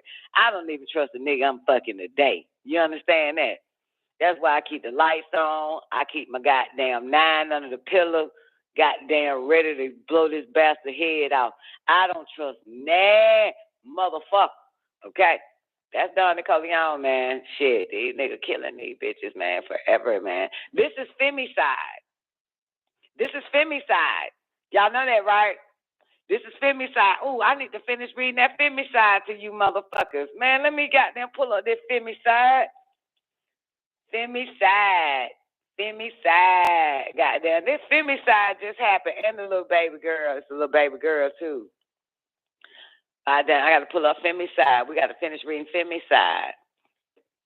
That's femicide. It's sad, though. Damn, he's nice looking too, man. I would show y'all the picture, but I'm too lazy to post it on YouTube for y'all to see what this nigga look like. Little nice looking ass nigga. But any nigga that takes selfies, man, he gonna kill you later. I'm telling you that shit now. Any nigga that takes selfies, take pictures of himself, take too many goddamn, he gonna kill you later. He coming for you. I'm telling you that shit right now. Something wrong with these motherfuckers. Time these niggas in bathrooms taking selfies, man. This motherfucker here liable to go ham. Great day, Patrice. Great day, Doc Femi. How you doing today, babe? Good to see you. All right, they won't even let me look up the word, the femicide. They hating. This goddamn computer don't want me to read y'all on this femicide shit. We got to finish reading that femicide. I got to share that shit with my daughters, man. These bitches be walking around here so goddamn stupid. Walking around here so stupid, man. God damn. All right, well, since they won't let me read the femicide to y'all, see what else I got cooking. Oh, y'all bitches need a pap smear. That's what Sierra. Anytime a bitch gets scared, man, one of these celebrity hoes gets scared, they want to make a public announcement how your ass need to get checked and shit. Bitch, that's your fucking scare. Sierra had a fucking cancer scare in her pussy. And so now she got a public fucking service announcement to tell y'all bitches, okay? This bitch got a cancer scare. The fucking this shit. Every time them celebrities get a little scared, they want to make a public service announcement and shit. Like, yo, bitch, that's your ass got scared, bitch. Bad the fuck back. Not finna get no goddamn pap smear, bitch, because your ass almost got cancer. Probably do got cancer in your ass. Shit ain't got nothing to do. The fuck is this bitch? Okay, we're gonna see if they gonna let me play this. Sierra urges black women to get regular pap smear tests after cancer scare. Okay? Yeah, she wants, you know what? Let me go into the other computer for this shit, because goddamn. How many of y'all get y'all pussies checked? Huh? How many of y'all get y'all pussies? Y'all get y'all pussies checked? What up, boss lady? Boss lady, you get your pussy checked? Oh, boss lady ain't in this bitch. I'm in another goddamn chat room. Sorry, y'all. Anybody get their pussy checked? I don't get my pussy checked. My pussy don't need to get checked. Ain't nothing going in it. God damn it. Stopped that shit a long time ago. Can you imagine, girl, if I would have goddamn still been fucking? Girl would have had all types of goddamn fibroids and meiosis, media, all that fucking crazy ass shit. Ain't no telling what the fuck, goddamn. Glad I stopped that whole ass shit. There, boy. Love me some me. All right, let me see what this goddamn crazy ass Sierra with her little pap smear scare. Let me see if they gonna. Oh well, it was on today. Music Superstar Sierra Live today, and an op for NBC. Boom, boom, boom, boom, boom, boom, boom, boom, boom, boom, boom, boom. Well, don't have the video for you. I don't have the video for you. So anyway, I would love to hear her video. But anyway, yeah, man, she got goddamn. Sierra urged black women to get a regular cervical cancer screening, as she notes that black women are twice as likely to die from cervical cancer than white women. Why y'all keep comparing this black pussy to dog pussy? Stop that shit. We don't give a fuck about no goddamn white women, man. Stop comparing us. Black women more likely to die than cervix. How you get cancer in your cervix? Anybody know? Anybody know how you get cancer in your cervix? White man ain't gonna tell you it's from fucking. White man ain't gonna tell you it's from fucking. HPV? Who carries HPV, Newbie? Come on, Mr. Newbie. Go ahead and say it. Say the M word. It's a 3-letter word. Men carries HPV. The males. Males carry HPV, baby. Males carry HPV. Y'all nasty bastards got that shit. I was bringing awareness to HPV in my early 20s to females in the Black community, letting them know it comes from males. I knew this shit naturally. Some things, like you've been on this planet so many times, there's nothing new above or below the goddamn sun, you get me? So I was like, oh shit, HPV, males. That's why you're a man infestation, okay? But anyway, back to this little trick. I hate when they compare this pussy to dog pussy. Don't do that shit, bitch. Don't do that. Y'all got to stop that shit. Look at him. What you say? Twice as likely to die from cervical cancer than white women. And in an op-ed for NBC, at the start of Black History Month, Sierra wrote that Black women should get regular pap smear screenings as part of self-care. She wrote that Black women are twice as likely to die from cervical cancer than white women. And it's not because of biology. What the fuck? It's not because of biology? Of course it's not. It's because of fucking. The 36-year-old, listen, a dog bitch has to fuck. But you're not a dog bitch. When a dog bitch in heat, you got to fuck the hoe. You understand? That's the only way you can prevent cancer in a dog bitch. You understand? A dog, a bitch, a female dog, and a cat for real, unless you tie the bitch tubes up. What you call them, get them fixed. Okay? You will survive without dick. Your pussy heals. But come to find out, animal pussy is different from yours, okay? I'm telling you, I did my study. I did some shit. And I've had animals as pets. Animals are mammals. Mammals are humans. Humans are animals. Go look it up. So, in the animal kingdom, if the dog bitch don't get no dick, and if she ain't fixed, she develops cancer. But you're not part of the animal kingdom. You can go without dick for the rest of your life and won't catch a goddamn thing, and you'll live forever. That's the difference. All right? So, anyway, the 36-year-old Sierra, she blamed health disparities. Oh, my God. Here she goes. Health disparities now, y'all, and systematic racism for higher cervical cancer rates among Black women. Are you fucking kidding me? Girl, you've been with a man your whole life, baby. You you sleep with one. You know you fucking all the goddamn time. Anytime you fucking, you better go get that shit checked. Or not. But did you hear this bitch say racism and fucking health disparities? What the hell my pussy got to do with racism and health disparities? What the fuck? I gotta look at my pussy. We a victim of racism and health disparity, boo. All y'all women, look down at your pussy and say, we victims of health disparities and racism.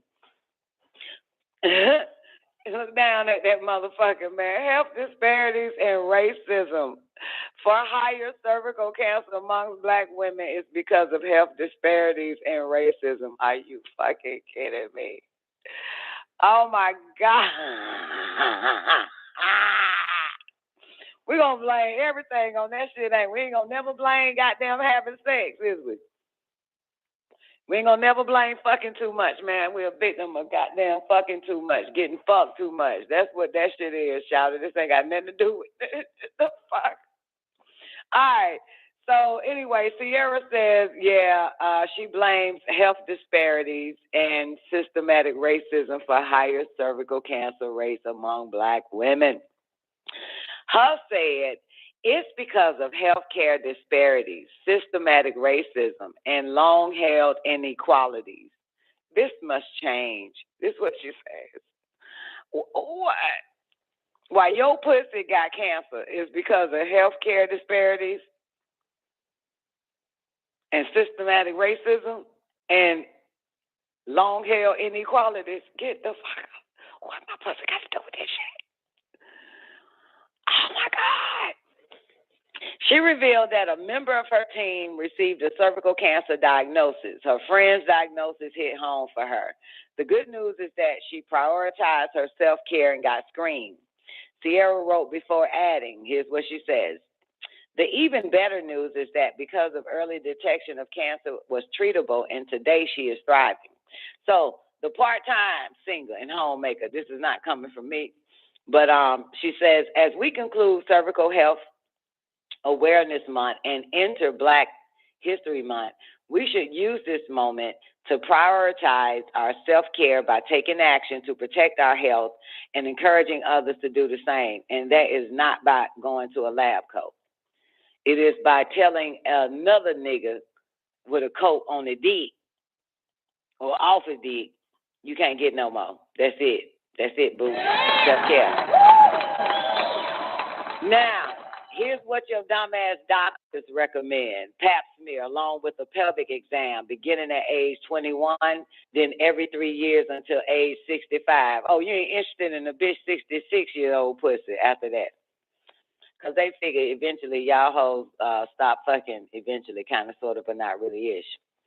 And ain't nobody going to be interested in your 65-year-old ran-down pussy since you've been fucking for however long. Whenever you started fucking, that's a long time. Then by 65, you decide to retire.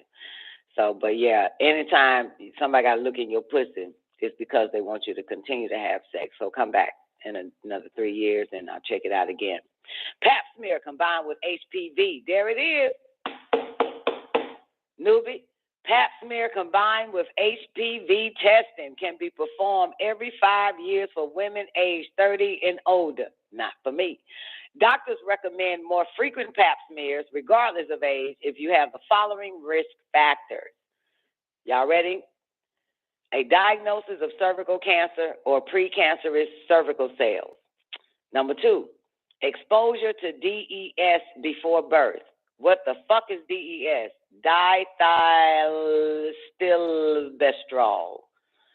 Dithylstilbestrol. DES before birth. I have no idea what the fuck that is. That means a doctor gave it to you, dumbass. HIV infection. Weakened immune system and a history of smoking, which does not include me, because I ain't fucking. So, you don't get goddamn lung cancer in the pussy. So, women who had a total hysterectomy also, or women older than 65 with previously negative pap smear tests can consider stopping pap smear screening. Consult your doctor to determine the options that is best for you. You better not. You better consult that bitch in that fucking mirror. You better consult that bitch in the mirror and say, enough is enough. Okay? You want to live or you want to give it up? Don't say nothing. Just give it up. Don't hold back. Just give it up. Sweet Oshun, great day, baby. Sweet Oshun says victims of overindulging in bad habits is more likely.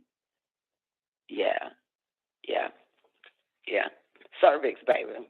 That shit get on up in there, don't it? But HPV. You know what I'm saying? HPV. Remember, men are parasites. You the host.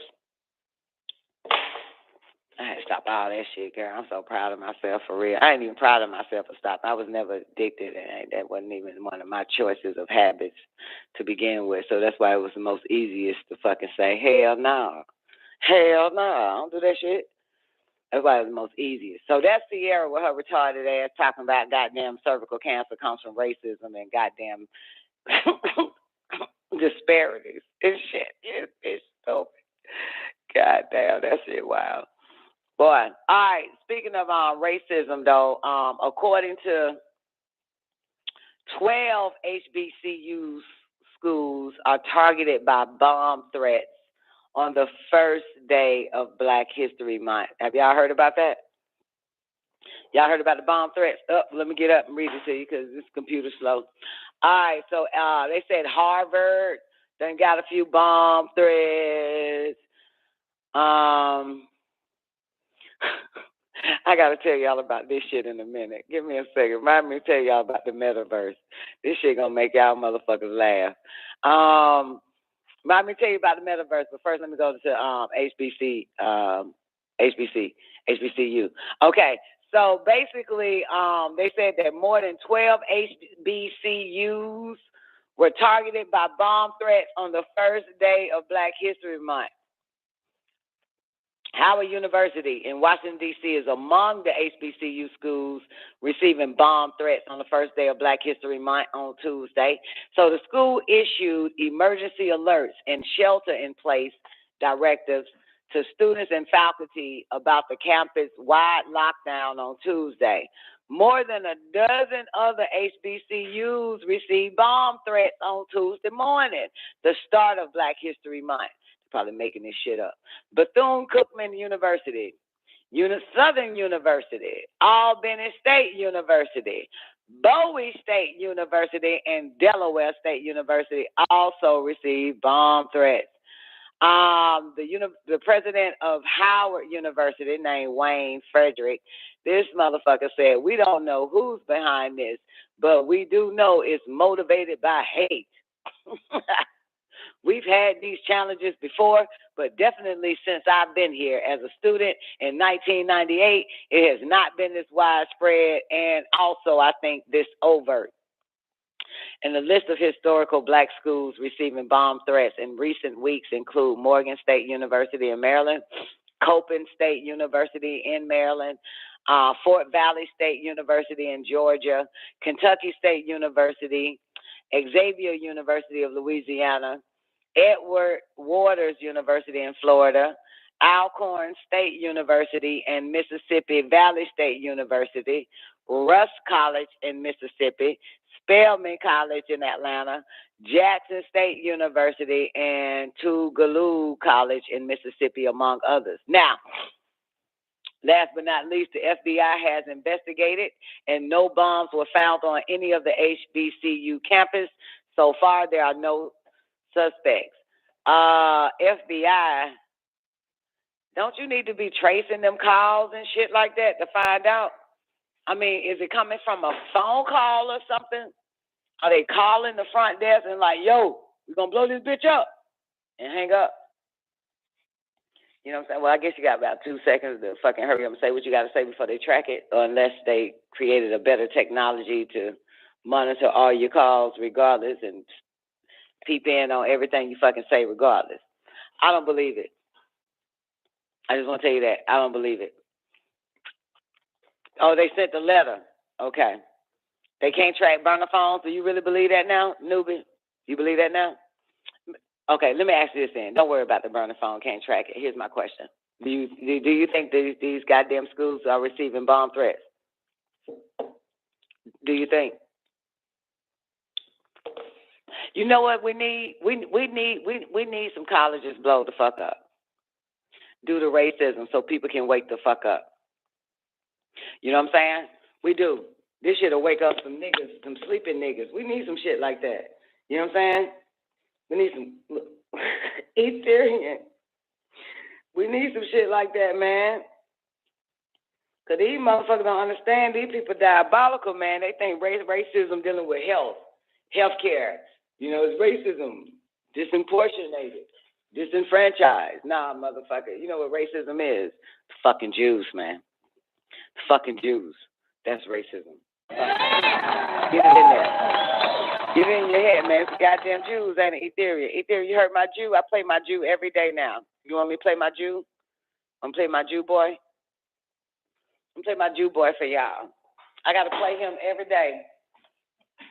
Every day I got to play my Jew man. It's important to play the Jew man every fucking day on the Don Nicoleone show, baby. It is imperative. Bitch you. How you spell bitch you? Goddamn. Let me play my boyfriend. Rabbi Finkelstein for you motherfuckers so y'all can stay woke around this bitch. Let me see how long this is. Ooh, they won't even let us. I'd like to welcome you to John 8:44. I'm James Wickstrom. Take it right here. Here we go. Adam's time. We take the children of our enemy, which is the white race, and we bring them to the basements in the synagogues where we drain the blood and watch them die there. It's very similar to how we do the sacrifices that we do with the kosher butchering, and so we do that, and then we mix it with the Passover bread, and so we eat the blood of our enemies. And the bodies, we're not cannibals, so what we do is we take those, because we can make some shekels, and we give them to the slaughterhouses, and those are pounds and pounds and pounds of meat that we grind up in the sausage and the hamburger, and that's why we made those the most popular thing, sausage for breakfast and hamburger for lunch. And so all the goyim out here are really eating their children. And even when we say this outright and tell you people, you don't believe it. So that's your problem. You know, I've got a question, and I yes, it is a problem. But you see, I've always wondered, how did you Jews ever get control of the i.e. Christian churches in this country? It's always baffled me to a varying degree, Rabbi Finkelstein. You know, you have your synagogue out there in New York on the East Coast, but I'm wondering, how did you ever totally get control of these Christian churches who at one time told their congregations to stay away from you Jews? How did that happen? Well, you know, our father Lucifer, the number one thing of all the organizations out there on the earth that we would want to infiltrate and take over of you goyim, obviously would be the churches. So we attacked them first, and we attacked them most. And we infiltrated the Catholic Church right from the very beginning. Why do you think the Pope and all the cardinals and the bishops wear a yarmulke? The white race never figures this out. And so then we took all your books that had all your scriptures in there, and we burned them. And then we wrote them in Latin so that you couldn't understand them. But we understood Latin because we're Jews and we're smart and we're educated. But you goyim out there, you never teach yourself. You don't self-teach. You're always looking for somebody else to do it for you. So you wind up being schleppers all your life. And so anyway, 1,000 years later, when a bunch of the white race started to wake up in Europe and they started to leave the Catholic Church, it was a terrible time because we weren't making as many shekels as we used to. So we had to put a stop to it. So the kings that we had in our hip pocket, just like the politicians in Washington, D.C. today, we paid them off to get you declared heretics so that they would crucify you and kill you. But there was too many of you, and the West was opening up, where the Jews opened up New York and Rio, and everybody started going west to the Americas. And so we had to come up with a plan B. And plan B, we formed the Jesuits. It was a nice boy, Ignatius Loyola, that he started the Jesuits. And so they decided to infiltrate all the Protestant churches out there. And as always, us Jews work our way to the top. And then we take over the money line, the shekel line, the most important line, the lifeline, the gold. And so we took that over. And so slowly but surely we teach the teachings, change them a little bit to where... 631, hold on, 631, this you newbie. 631-521, give me my check. Going once, going twice. I'm mute. Hotep. Great day, newbie. What you wanted me to rewind that back a little bit? Yeah, I missed that one yesterday. He said, our father Lucifer. Oh, yeah. And a little bit later, you know, when he asked about black people in America, he said, what about them? What's going to happen to them motherfuckers? And then he says, well, you know, they came down with my father, God, Lucifer.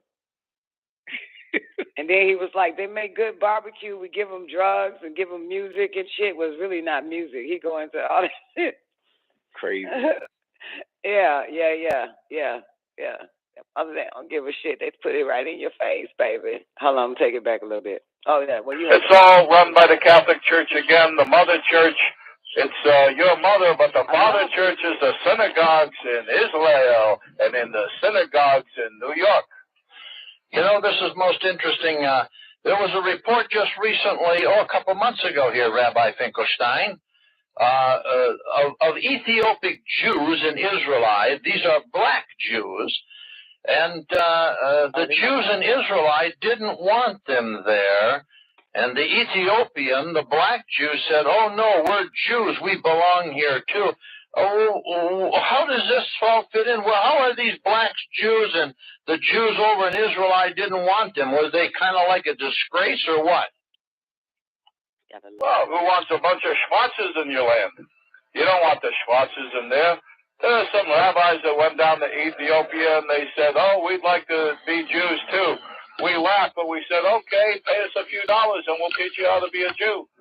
So there was a few rabbis that made some money there in Ethiopia, but every Jew knows that a Schwarzer can never be a Jew, and we don't want them dirtying up the neighborhood over in Israel.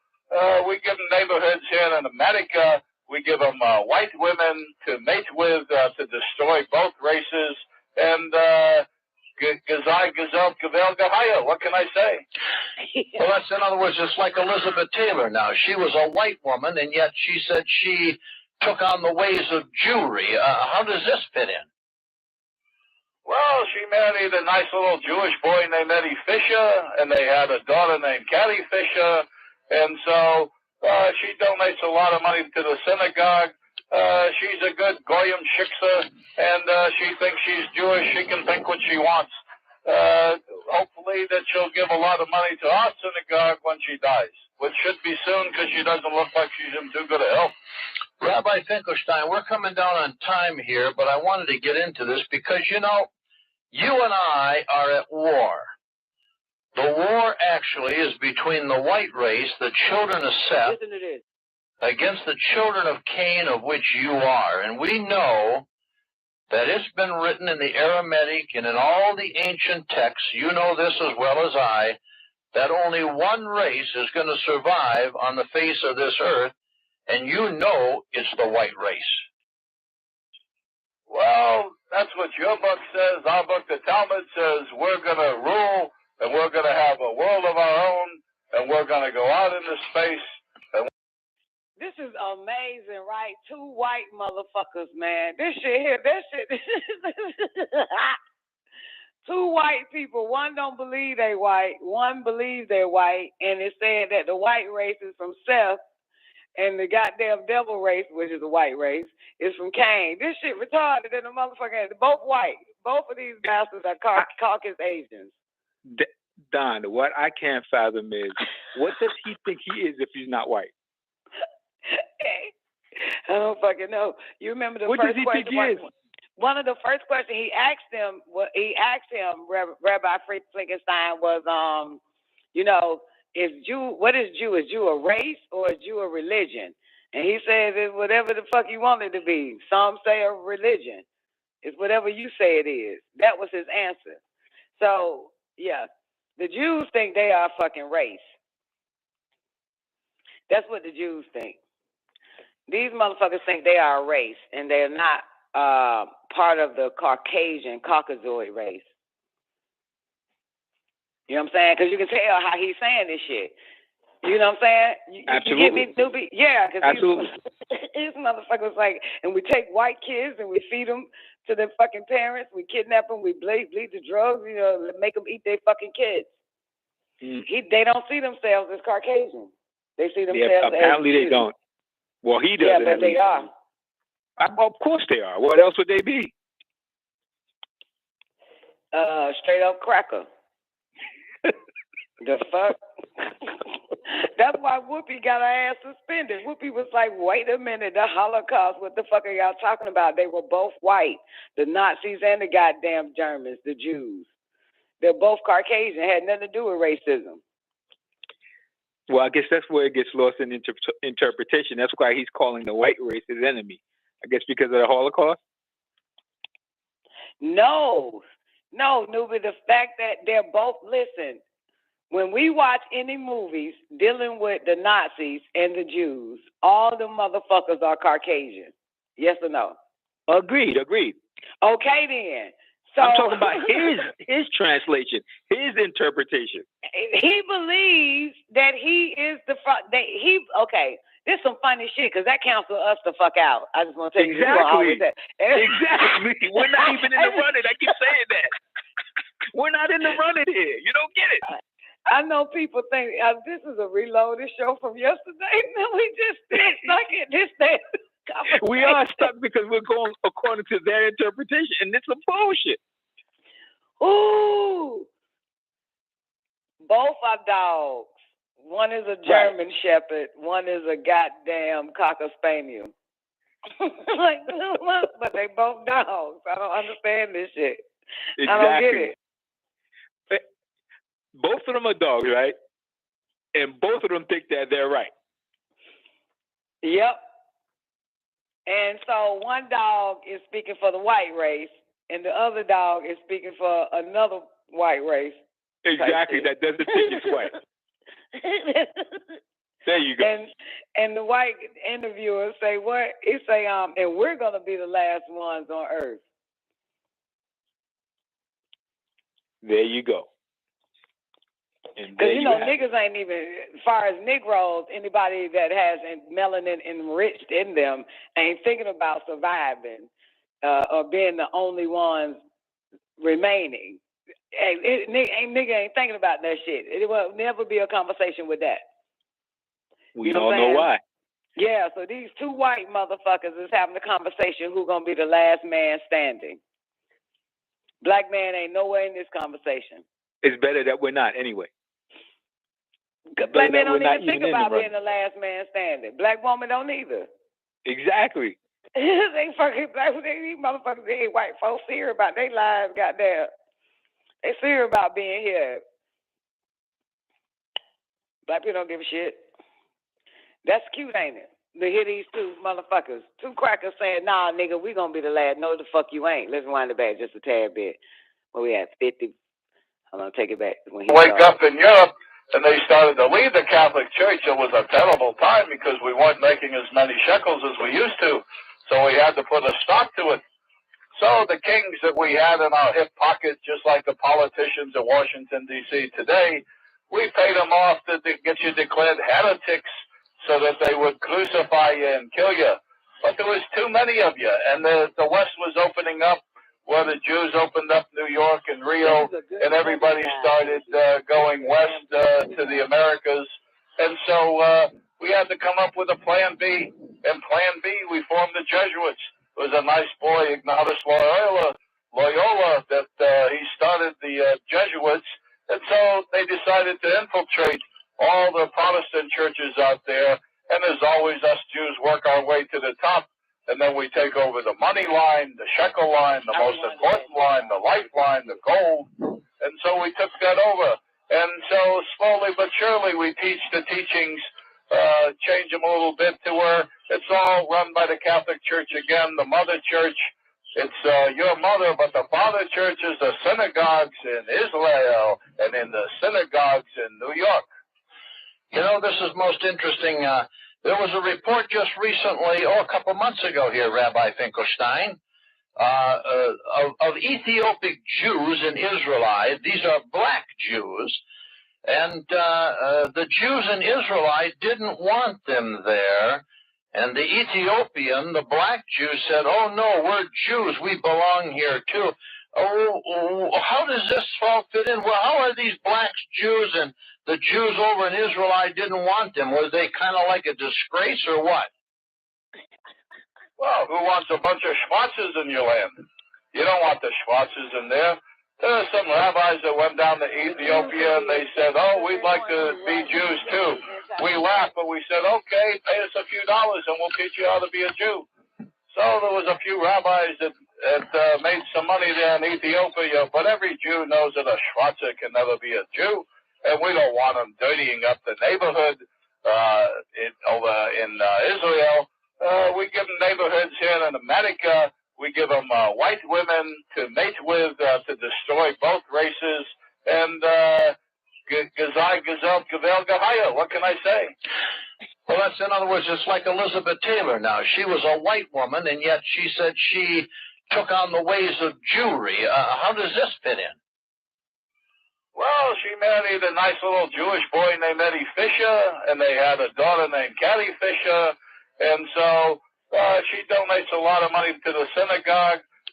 she's a good goyim shiksa, and she thinks she's Jewish. She can think what she wants.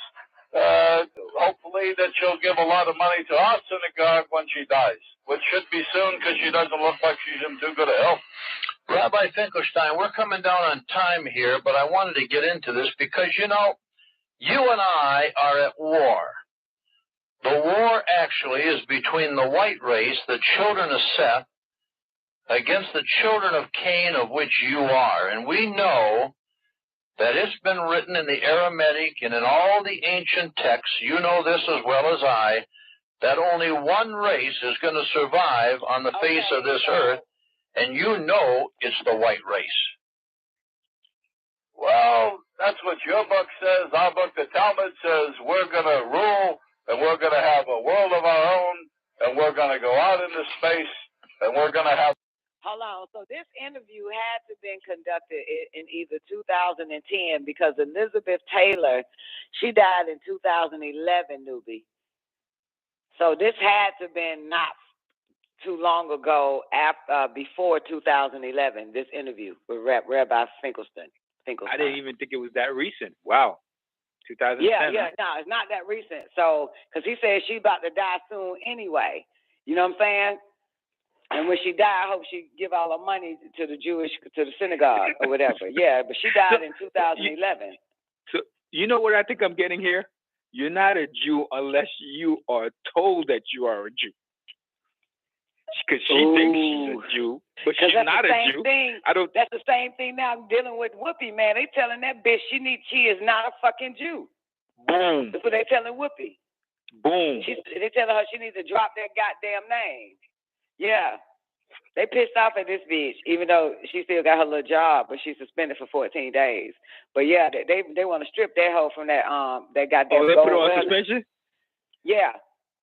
Yeah, she's suspended for 14 days. But while she's being suspended, you know what I'm saying, like, they in an uproar trying to tell this bitch she needs to drop the name and stop pretending she's a fucking Jew. So you're right. You're not a Jew unless they tell you you're a Jew. There you go. You have to be okayed. You got to be given permission. So she's a sponsor. She's a sponsor. She's a sponsor. A sponsor. And what is a nigga again? What did he say niggas is? What did he say niggas is? What did he call a nigga? A who? Schwarzer. Yeah, but she's not a Schwarzer. If it's an insult to black people, right? Schwarzer. Yeah. Right. He called white people something else. It's Goyim. another name for them. No, not Goyim. They're Goyims too, but something else. Zena know. It's another name. You talking about kikes? Yeah, I think he said kikes. Yeah, I think he called them kikes. Yeah. That's what he was like, because that's what he was talking about, the Mexicans too. And he said, we bring the Mexicans over to America. The fuck with the Shikas. Yeah, Shishka. Shishka is what he called them. Yeah, call them Shishkas. Yeah. He called the white woman a Shishka, if I'm not mistaken. He calls her a Shishka. It's a female. No, wait. Oh, fuck. I'm lost. But let's hear this argument. No, I think he said both words, though. You're right. Okay. I'm gonna take it back to where they argue about who's gonna be here when every other race gets destroyed. And you know before you started, Don. Before you started, one is from Seth, the other one's for Cain, right? We both know who Seth is, right?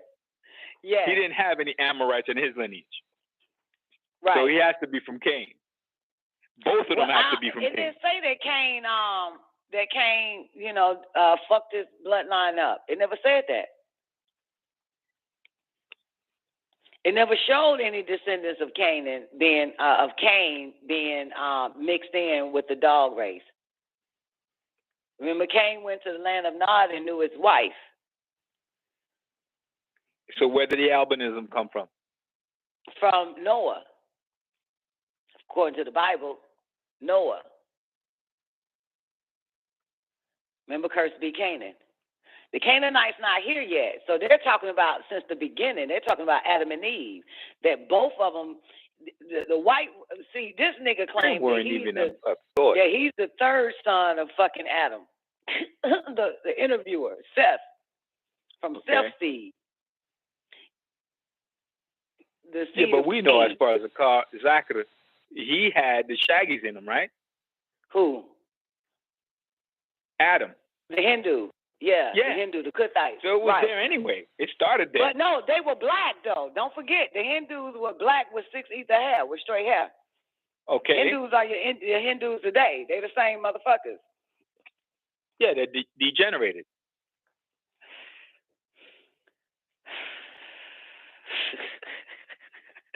No, wait a minute. Well, we're trying to even apply logic to this because we know this is a bunch of nonsense.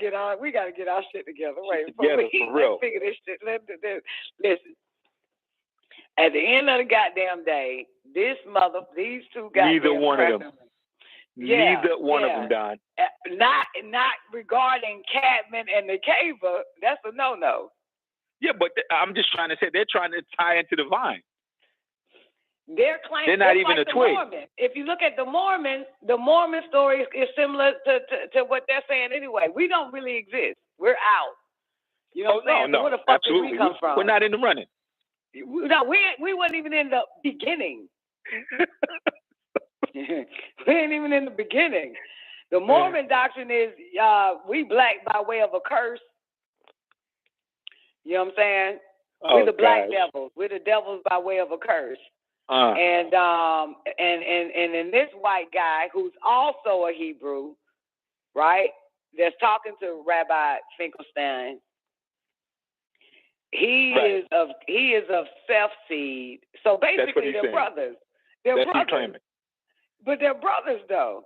Right. If he's a descendant of Seth, and he accusing Rabbi Finkelstein of being a descendant of Cain, that makes them relatives. That makes them blood relatives. Exactly. That's like Ishmael and Israel. It's no different. Right.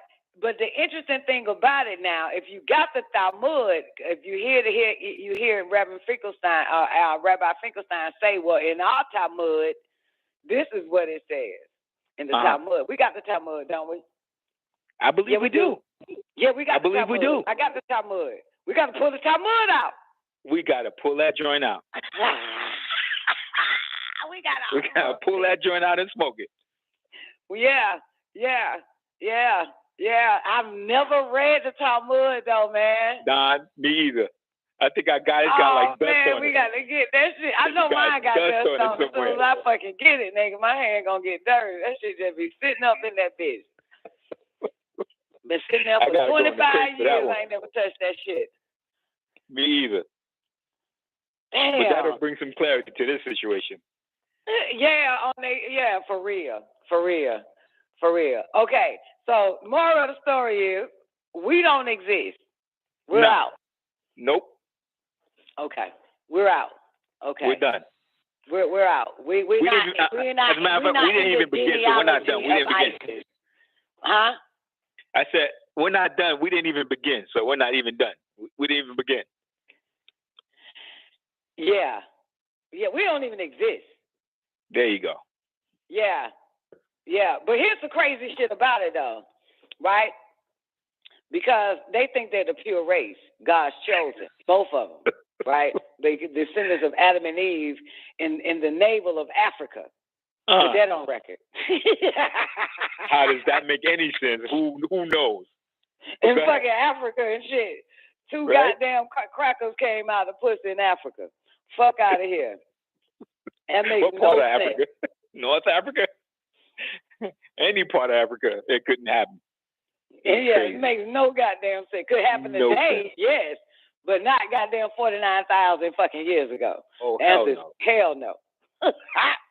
You weren't even here 49,000 years ago, Mr. White. Exactly. Mr. Jew. But we're not in the running. Yeah, but we ain't in the running. And Ham means black. Shem means up there. Cush means black. Come on now. Come on now. And when Abraham's sister Miriam got pissed off, it's going to let you know that they were black, got pissed off at Abraham because he was told to marry a woman of his tribe. She got mad at him. And the Almighty cursed the bitch white. So that lets you know that white is a curse right there. She was cursed. She was no longer Nubian. She had no longer melanin-enriched genes. It literally say that shit. She was mad at Abraham. Almighty told Abraham, make sure you mix your seed with a woman of your own tribe, your own kind. And Miriam got pissed. Go look it up. It's in the Bible. And God cursed the bitch white.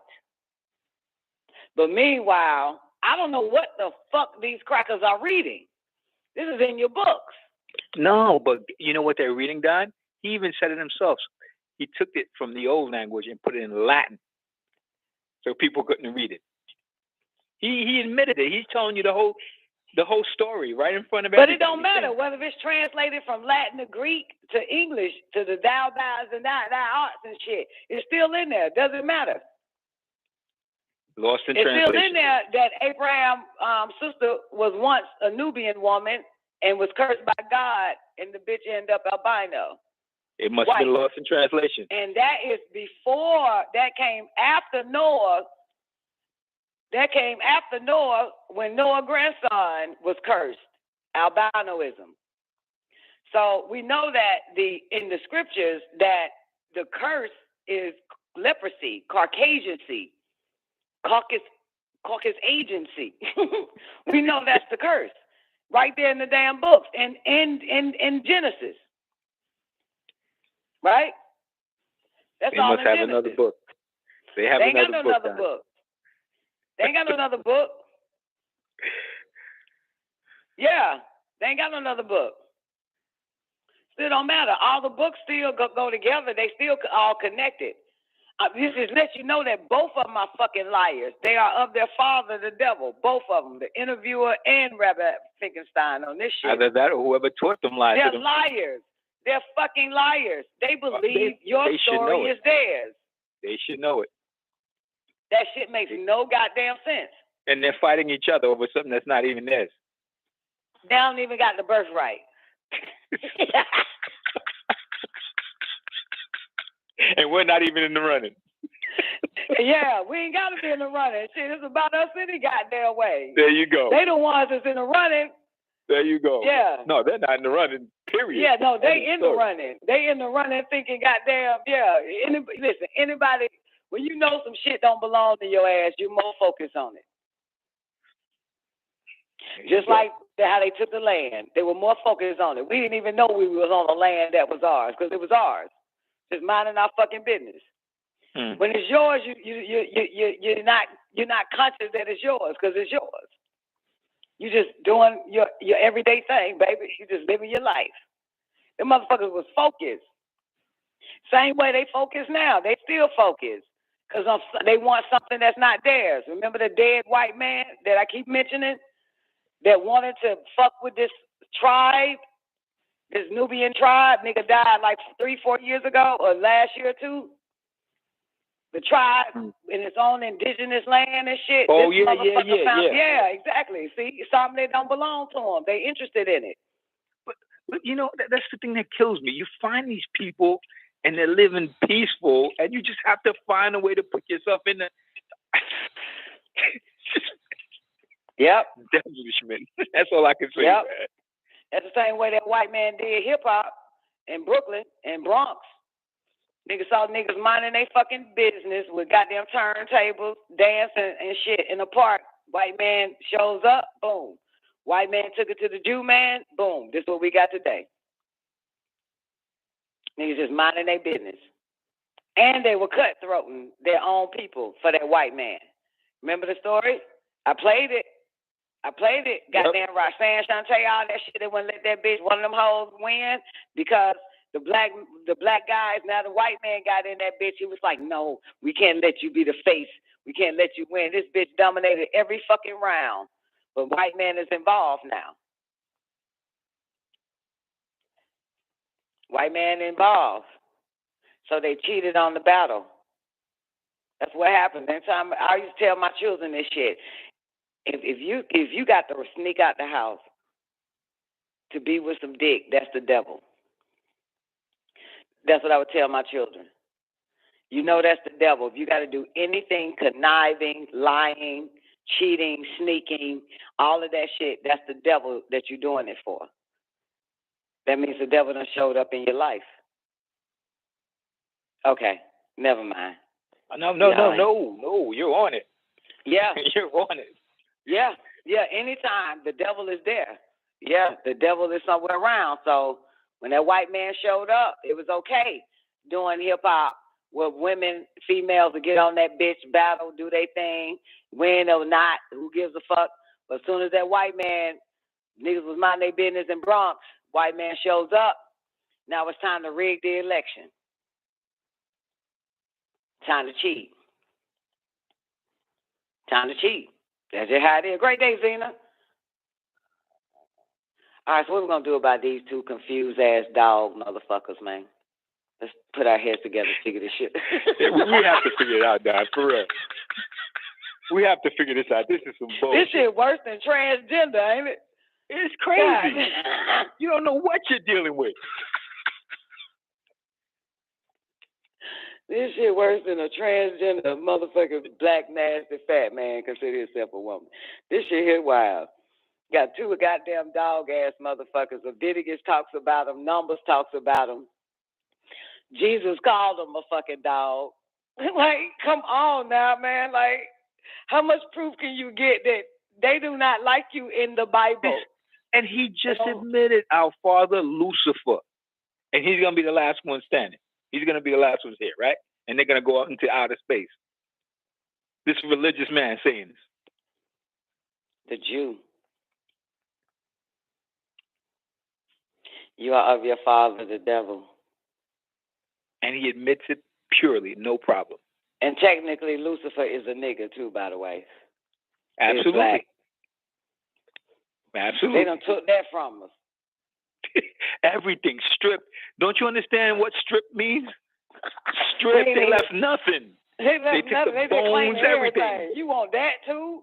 Don, they went to the pyramids, right? They took everything they can, and then they went to the mummies and even took the mummies and dissected them and took that. The bones, took everything. Took everything. Took down our writings on the wall, took our nose off the statues and shit, man. You just want everything we got. Stripped. Everything we are. Chop. Stripped. And who are we? And like Dr. York said, and then you go in our neighborhoods, we the one all fucked up and confused.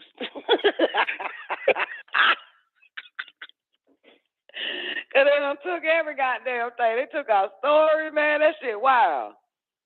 Took our story from beyond the stars and shit, man. Now this motherfucker claim to be goddamn Lucifer. There you go. Took their name, took our names off and put their. They couldn't even make up their own story. Just took our names out and put theirs in. Their story wasn't good enough. Remember, their story was mythology. You know what I'm saying? Yeah, it was mythology. It wasn't good enough.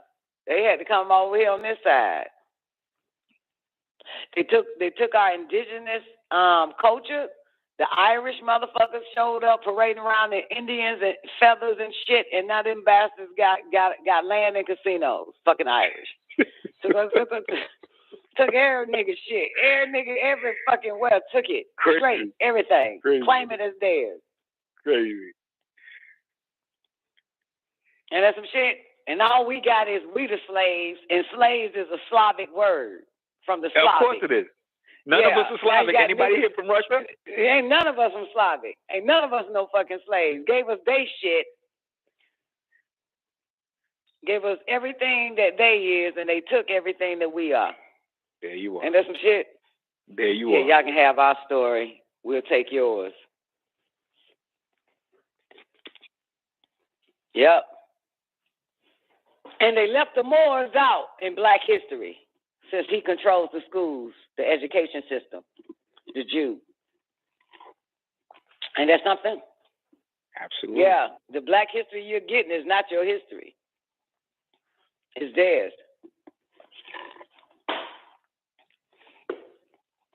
So these goddamn, again, man, I grew up knowing nothing about the fucking Moors until I goddamn dropped out of school.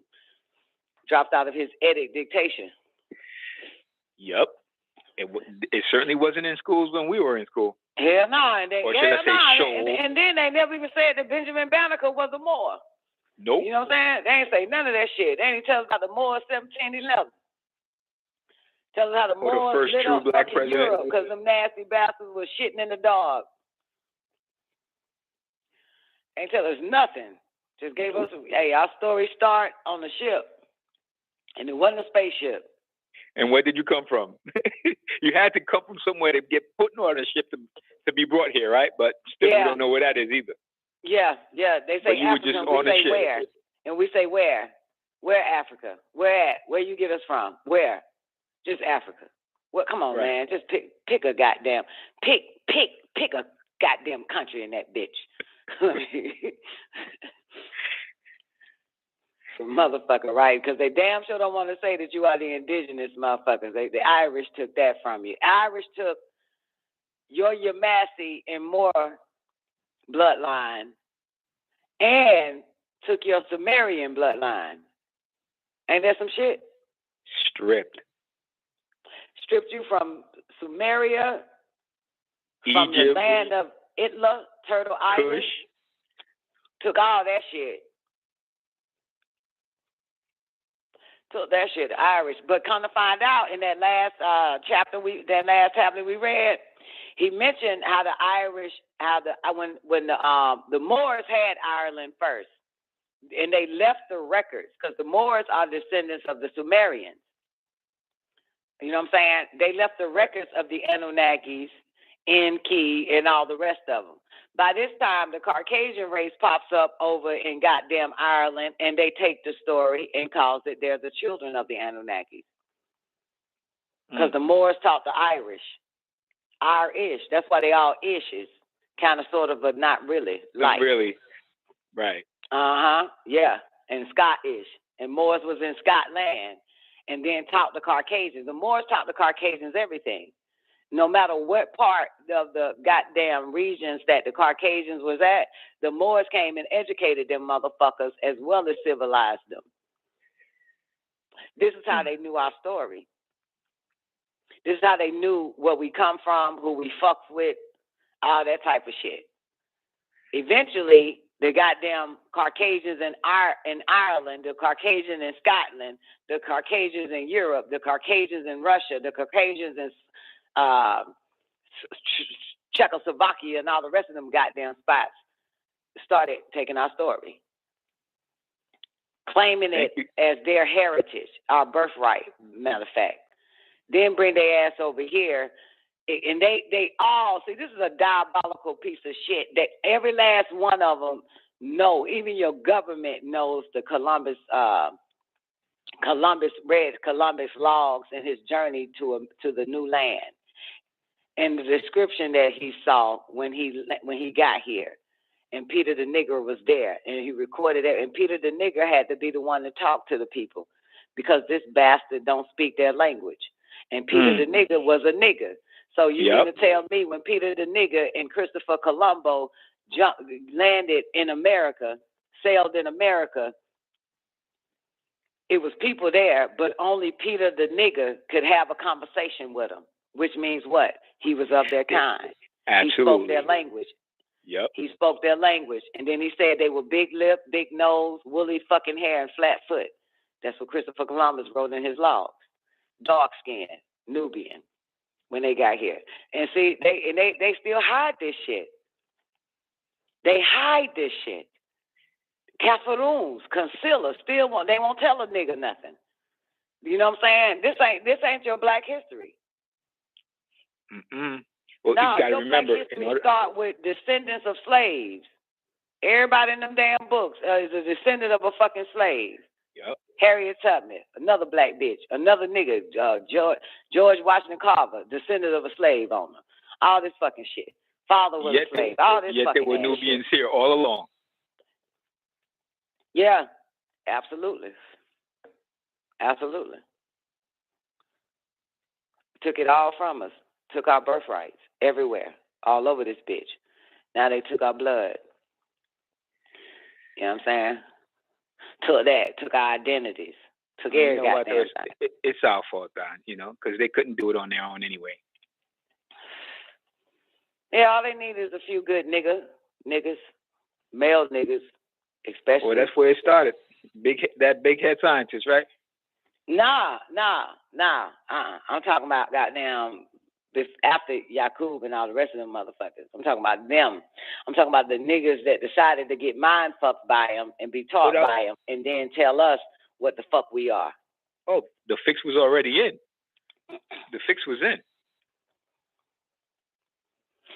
And it's still happening, is it not? Absolutely. No doubt about it. Yeah. This conversation we know for a fact took place right before Elizabeth Taylor died. These motherfuckers yelling at they self and goddamn Cain's children. Got the Irish still yelling that they the children of the Anunnakis. And the Anunnakis is coming back in shams of 50s. Ain't that a bitch? It sure is. It sure is. We might not get that Uber. Maybe they'll get the Uber. That nigga said he said all niggas got is some good barbecue. This is what the Finkelstein nigga said. Good barbecue, drugs, and music, which really ain't music. That's it. That's all. We just gave him that. Wow. Took everything else from you.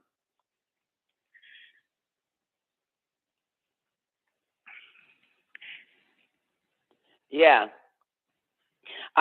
Dominique, what you saying? Damning the unknown source God, Don is ignorant speech. What do you mean, damning? Who is damning? Me? Am I damning? Damning who? If I could damn God, then I'm greater than God. Absolutely. And we don't believe in gods. We don't believe in ghosts and spooks. Yeah, if I could damn that motherfucker, you need to bow down to me, player. Time for you to write a prayer book to me. Shit. The fuck? This ain't a it's game. Amazing. Yeah. This ain't a game. I think this is a game. Yeah, man, and we literally game. talking about how they stole everything from us, and then this nigga saying I'm damning God. Like, what the fuck? Nigga, can we stay focused, motherfucker? They took everything. They took a birthright, bitch. Goddamn, it took everything. We got a goddamn thing. And you just said it. It's happening right now. I say it's happening right now, man. Like, what the fuck? Right now. And then when you said all they needed, and I said all they needed was some niggas to spread that bullshit to another nigga. Another nigga spread it. Another nigga spread it. Another nigga spread it. Another nigga said it.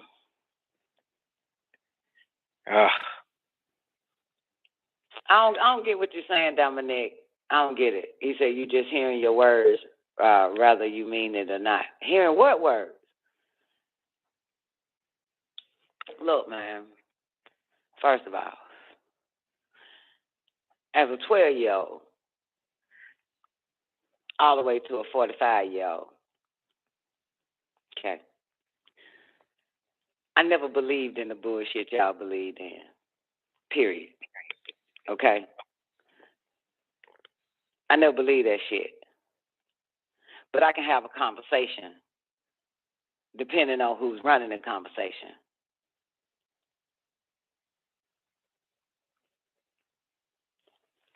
You are saying words out of reacting. I'm not reacting. Oh, my God. You need to go back to the old Don, the younger Don. Look, man. I couldn't deal like with that, Don. Regardless. I don't give a fuck if I'm having a conversation with y'all about my mama and I say they goddamn bitch said some funny shit to me today. Listen, that's just what it is. You feel me? So it don't fucking matter. You know what I'm saying? Goddamn. Really? Motherfucker? Like, these fucking humans, man, they did a good job on. And we wonder why we are where we are now. Because of people like me. Proof positive. Because of people like me. What up, Jackie? But anyway, listen. Listen. Let me try to explain this shit. What's your God name? My God name? Well, whoever, anybody can answer that. Type in the chat room, specifically to Dominique. What is your God name? My mama. Okay, you is your mama, right? So if I say, man, my mama goddamn crazy ass bitch, am I talking about your mama? Hell no. Okay, I'm just using mama because that's the title, but I put the word my in front of it, right? So do we honestly got the same goddamn God? We sure goddamn God. You see how I said goddamn God? Do we honestly got the same God? We ain't got the same nothing around this bitch. I need to know what your God name is so that way you won't get offended when I just say goddamn God. Oh, okay. Now, if you don't know your motherfucking God name, then that's your goddamn problem. Obviously, you must don't have one because you got to know his fucking name or her name.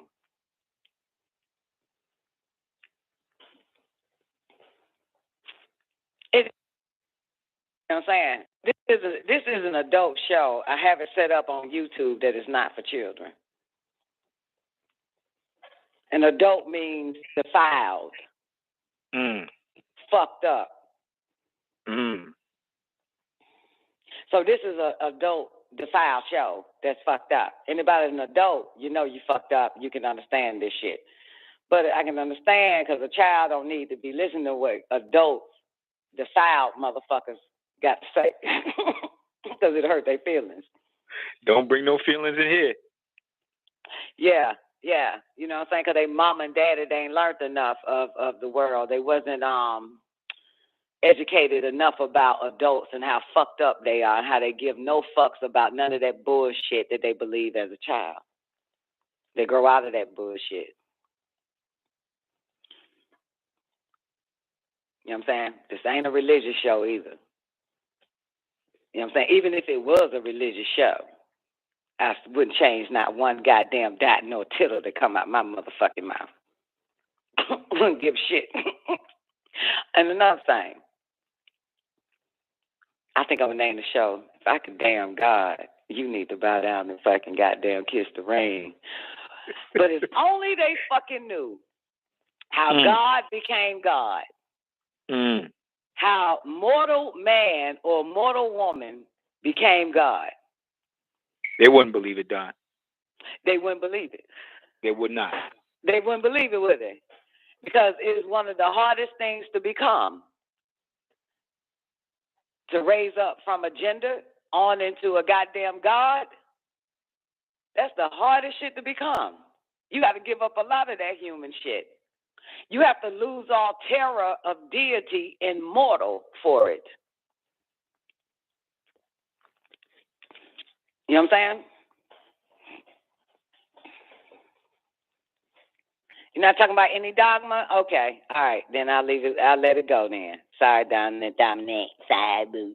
And the Lord God repented at 2:32 p.m. February 3rd, 2022.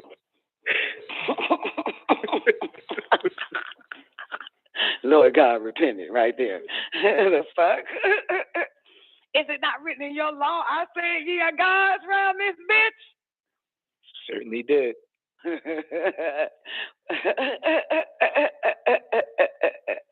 Anyway, damn, I wish you niggas was never sucked on the white man's dick. I really wish that your mother, your father, your mother's mothers, your father's fathers never sucked from that motherfucker dick. This conversation would be beautiful. You know what I'm saying? If you was never mind fucked by this motherfucker, it'd be it'd be a beautiful day and time. It'll be a beautiful day and time. I'm telling you, man, your life would be even better. Your mentality would be greater.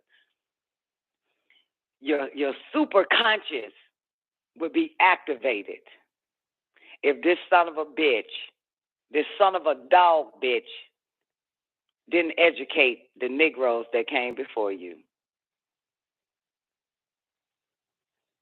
It'll be totally different. It'll be a beautiful day and time. You know what I'm saying? We'll be word picking, nitpicking this shit. You know what I'm talking about? He is the root of chaos and confusion in our lives. But anyway, act is in fact. It is an afterthought. Oh, you're so sweet. Okay. Okay, back to these two confused ass dog motherfuckers, because you and I don't need to be going back and forth. You see what happens when you bring two dogs into a conversation? You and your family members on WGAG get into it. You see what the fuck happens? Absolutely. Discrepancies amongst us every time you bring two white motherfuckers involved in this shit. One of you niggas want to throw a rock at me. We need to be throwing rocks at these goddamn crackers. Well, we get in neighborhoods. That's what the fuck we need to be goddamn doing, motherfucker. She can think what she wants. Hopefully that she'll give a lot of money to our synagogue when she dies, which should be soon because she doesn't look like she's in too good a health. Rabbi Finkelstein, we're coming down on time here, but I wanted to get into this because, you know, you and I are at war. The war actually is between the white race, the children of Seth, against the children of Cain, of which you are. And we know that it's been written in the Aramaic and in all the ancient texts, you know this as well as I, that only one race is going to survive on the face of this earth, and you know it's the white race. Well, that's... I got to clear that. I got to put that shit. Don, hold on, Don. What? That shit there, that's the most powerful shit right there. So maybe he's saying that, okay, we both know that both of us are going to be here at the end because we're both white. We're part of the white race. That ain't what that motherfucker saying. Because he's not saying any other race, though, but the white right now. Right, but Rabbi Frankenstein thinks that he's not white. We're trying to make some sense out of some lunacy right now. I know it. We know the truth. Absolutely. We know the truth. But to try to make some sense out of this lunacy would be beneath us. That's Agreed. And that's because I can't disagree, so I'll agree.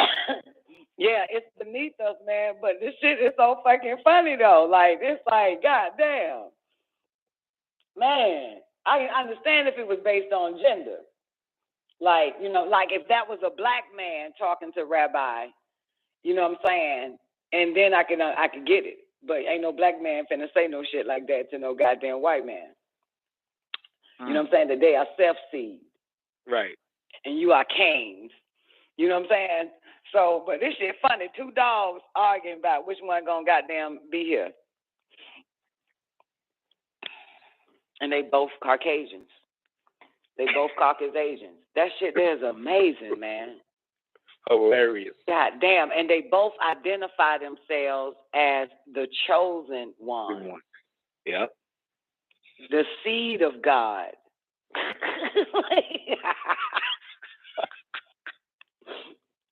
That shit funny as fuck, man. That shit funny. Then, yeah, hey, Taekwondo, you said something. Hey, throw some water on both of them. They smell like some goddamn dogs. For real, won't they? That's amazing. That's amazing right there. Yep. Y'all both, y'all are the fucking same. How the hell are y'all arguing? Well, not arguing or in disagreement. Fighting over something that I don't even have a claim to, neither one of them. I want to read my dog book today, too. We got two books we need to get a hold to, the Talmud and the dog book, just for the hell of it. All right, let's hear Reverend Finkelstein give his rebuttal. Do his rebuttal real quick. Here we go. And you know it's the white race.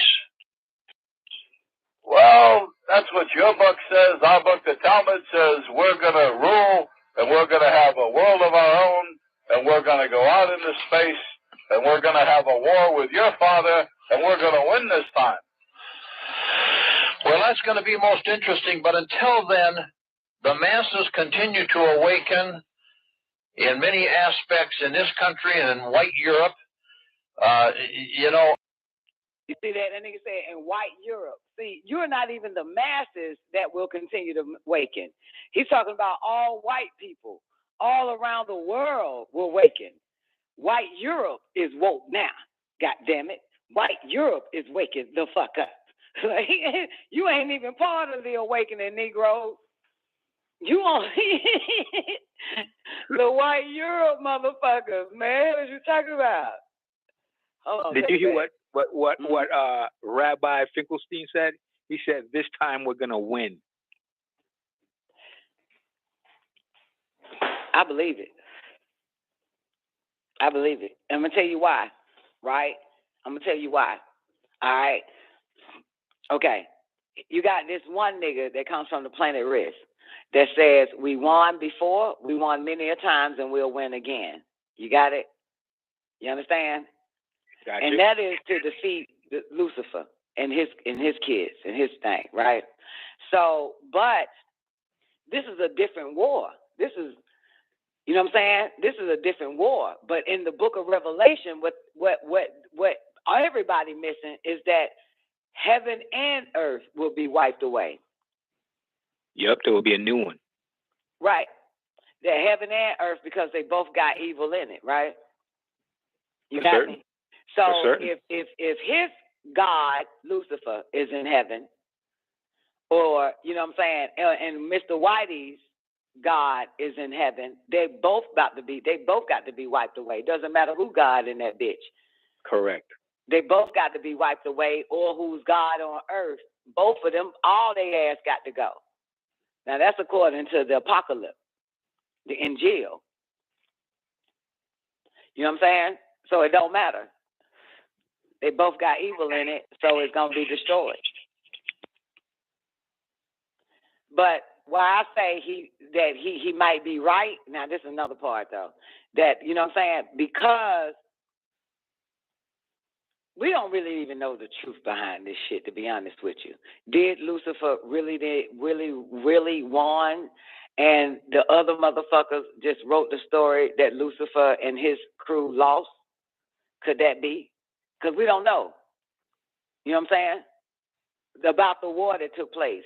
We don't really know. It's just people writing about it and saying who won. Yes or no?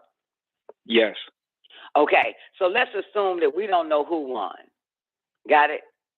All right, let's say, regardless of what they say, who won, that the devil lost and was kicked out, right? But we know for a fact, the more we read into the ancient stories, and not tablets and words of men in a sense, scriptures, but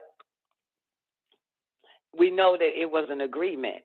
Even in Job, the devil or Satan was with the two angels. So that means that the devil can go back and forth, right?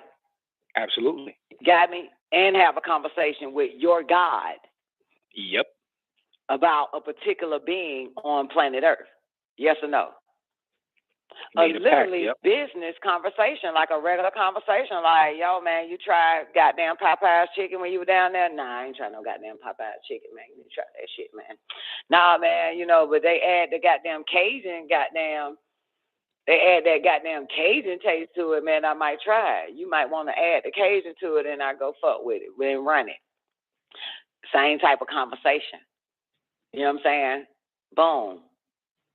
So we know that this motherfucker, based on these two retarded guys that's talking, that we know for a fact that Satan was amongst the two angels and went to heaven, had a conversation with God, and God even ignored the two angels that came to see him. He was happy to see Satan. Yes or no? Yep. Because the two angels, because he ain't asked the angels, hey, how you been? Where you been? How y'all doing? How's your wife? How your kids? Nah. As soon as God saw Satan, it was like, where you been, man? Seen you in a long time. Satan said, up and down, to and fro, man. Just chilling, man. Just minding my business. God said, have you considered Job? So whatever happened to the other two angels? God didn't give two fucks about them. Not in the picture. Absolutely. And we know that God was Melchizedek because Melchizedek loved him some goddamn Lucifer. Raised him ever since he was 3 years old. Had him ever since he was 3. Concerned about him. You know what I'm saying? So now, I'm saying that the devil's going to win this shit. That's what I'm saying. I'm with homeboy. You might got that. You know what I'm saying? The Luciferians got this shit. Oh, I'll tell you that now. If this was a football game, they won. if this was a football game conversation, y'all won't feel no kind of way because we're either talking about the goddamn Pittsburgh Steelers and the goddamn Miami Dolphins. But because we're talking about this shit and them crackers done fucked your damn mind up, it feels a little kind of fucked up for me to say that the Pittsburgh Steelers going to win. Because you're still under the spell of religion. But yeah, if in fact, if Luciferians are real, and we know they're real, we know they're real. If these motherfuckers, they gonna win this shit. I'm telling you, they gonna win this motherfucker. They got this shit. They winning this. I'm gonna tell you why. It's a different battle now, newbie. You know what I'm saying? Now, newbie, I'm only talking to you now. Isn't it a different battle if you Absolutely. pay attention to unacknowledged? How they got all the fucking shit they got to battle these motherfuckers that's coming through? They have the minds of the masses. And if they say Lucifer is here, the Luciferians is here on Earth, come on, man. They got an army so fucking strong, they got some goddamn shit for their ass who coming through this motherfucker. They even shot at, you seen it where they shot at one of them? Yep. Trying to enter into the planet Earth? Yep. Saw that shit? They got some I shit saw for it. their ass. Now, the sad thing about it, the motherfuckers that's coming, it even said in the tablets, if they shoot us down, if we come and try to get you motherfuckers, they shoot us down or block us, We're there's gonna have to nothing leave you. we could do. Yep. We'll have to We're gonna leave. have to leave you. Absolutely. So that already lets you know that failure is an option. Right, newbie? That failure is an option. The sad thing about it is these motherfuckers coming for us. Ain't that a bitch? And the motherfuckers that's coming from us, they put goddamn roadblocks, all types of shit to prevent them from Stop coming signs, stop lights. in. Got a whole bunch of barricades, man. But they coming for us. But they say, you know, if we're blocked, if we shot down, or if you sign a craft, then goddamn Tamu Nefu set that bitch or some shit. We ain't nothing we could do. We'll have to leave. Yep. So yeah, this is a different era in time too, right? It certainly is. And the Palladians are involved giving these motherfuckers the artillery to fight the ones The technology, that's coming for us. The They're giving technology. them the technology, yep. Yeah, been giving them that shit before you and I were born.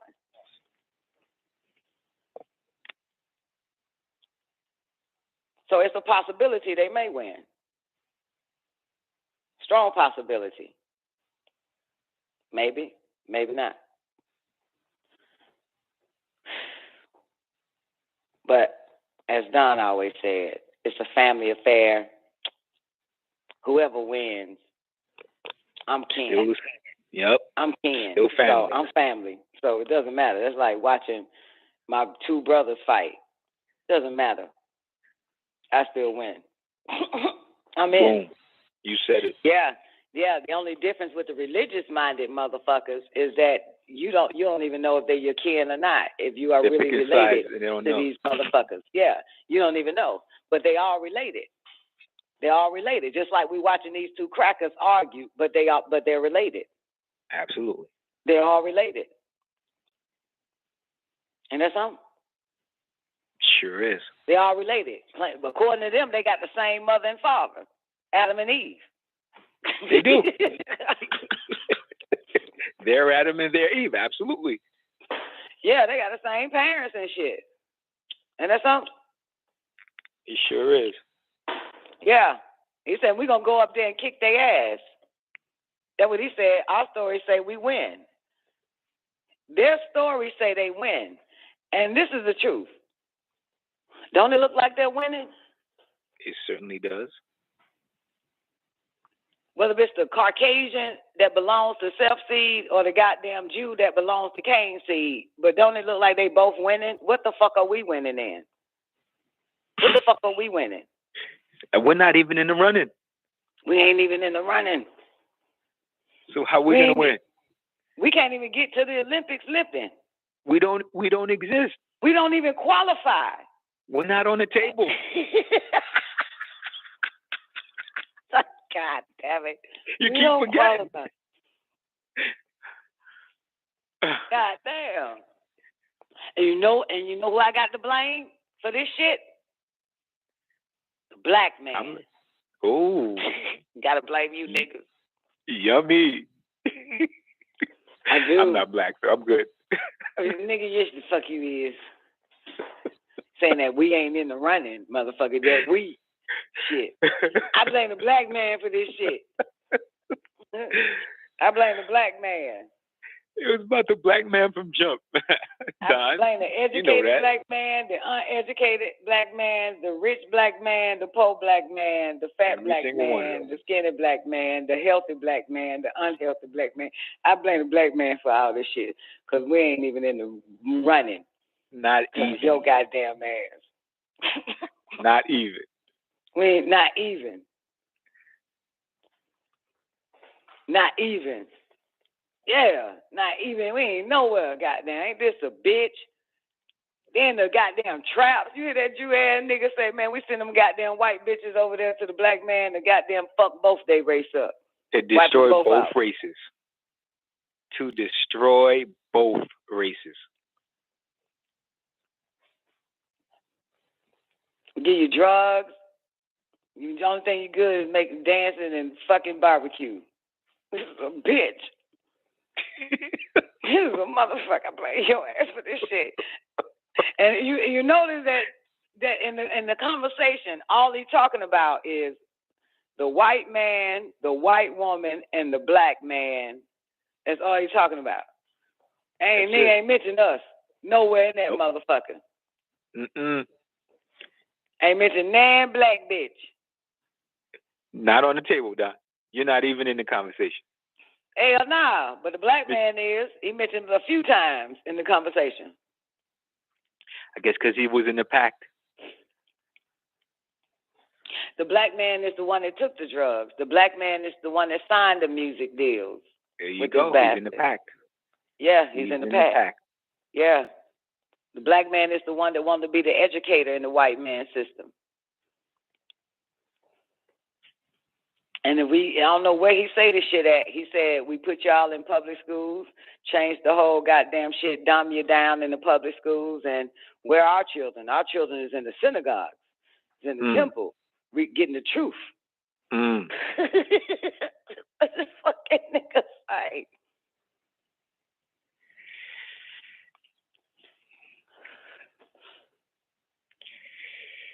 To the point where we have to let nature do it. And if you watch Above Majestic, oh my God, if I can play that, see if I got Hulu on this bitch. If I can play that part where it's time for the American military to spy on the Germans because they're making aircraft with no fuselage that can cut through air, looking like a fucking extraterrestrial ship. So in that part right there, the top military people was trying to volunteer to infiltrate the Germans' camp. Remember that? But the order came from on high, on top, and said, nope, anybody that's been educated in elementary in America, middle school, high school, went to college, read any books in the library in America, you're not qualified. We need someone that has not been indoctrinated. We need somebody that has not been indoctrinated in order to go into the Germans. So that way they won't get shocked of what they see. It'll be so natural because you've been fed bullshit. So when you see the real shit, you'll lose your fucking mind. You've been fed bullshit. You read bullshit. You've been taught bullshit. Went to the library to read all that bullshit. And anybody that's basically been indoctrinated in our education system and read any of the books that we put in the library is not selected to go inside and infiltrate the Germans. That's some powerful shit. That's the truth. You know what I'm saying? That's another reason why it's hard for us to have conversations with anybody. newbie, because they've been indoctrinated with bullshit. That's correct. You know what I'm saying? But the military knew that shit. No, we need somebody that ain't been mind fucked by us, ain't been raised by us. Think of how many minds they're talking about, Don. That was everybody. That was everybody. That was everybody. So what happens? They found somebody that ain't been mind fucked in the school system, ain't read not one book in their libraries where all the lies is at, and was able to assimilate themselves with the Germans and won't be shell-shocked about what they saw. And that's including the people that believe in God, any God, Jehovah, Yahweh, God, Jesus, Allah, anybody. That's excluding them too. Because this is a whole nother level. So you know, Yep. So whoever go inside this Nazis camp, you can't be indoctrinated with God, with religion to pull this shit off. Can't be mind fucked. Ain't never step a foot in any church, synagogue, or masjid. Yep. Because what that person was about to see was the fucking truth. And there's something? Huh. That's true for your ass. Was the fucking truth. Right? And the Germans just spoke, gave them everything, showed them everything, all that shit. Everything was natural. I can imagine. I can handle that shit. You know what I'm saying? I can handle it. I ain't shot that shit. I ain't gonna be like, oh my God, they lied to us in America. Oh my God. Nah, motherfucker, you gotta be like you with it. You gotta be natural. Like you ain't want mind fucked at nothing. Whether the world was flat, round, square, none of that. None of that mind fucking shit. Nothing. Not even that, but it doesn't even make a difference. If it's round, square, triangular, the truth is the truth.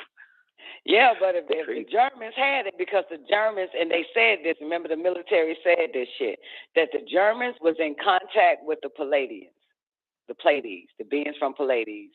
Mm-hmm. That's why they had to make sure they sent somebody that has not been indoctrinated that humans are the only motherfuckers in the universe and in the solar system. Shit like that.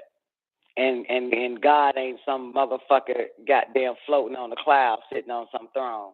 Stupid shit like that. All that mythology and theories. And if somebody ain't been indoctrinated to go in there, see them aliens with them goddamn Germans and won't be shocked because they weren't taught that bullshit shot.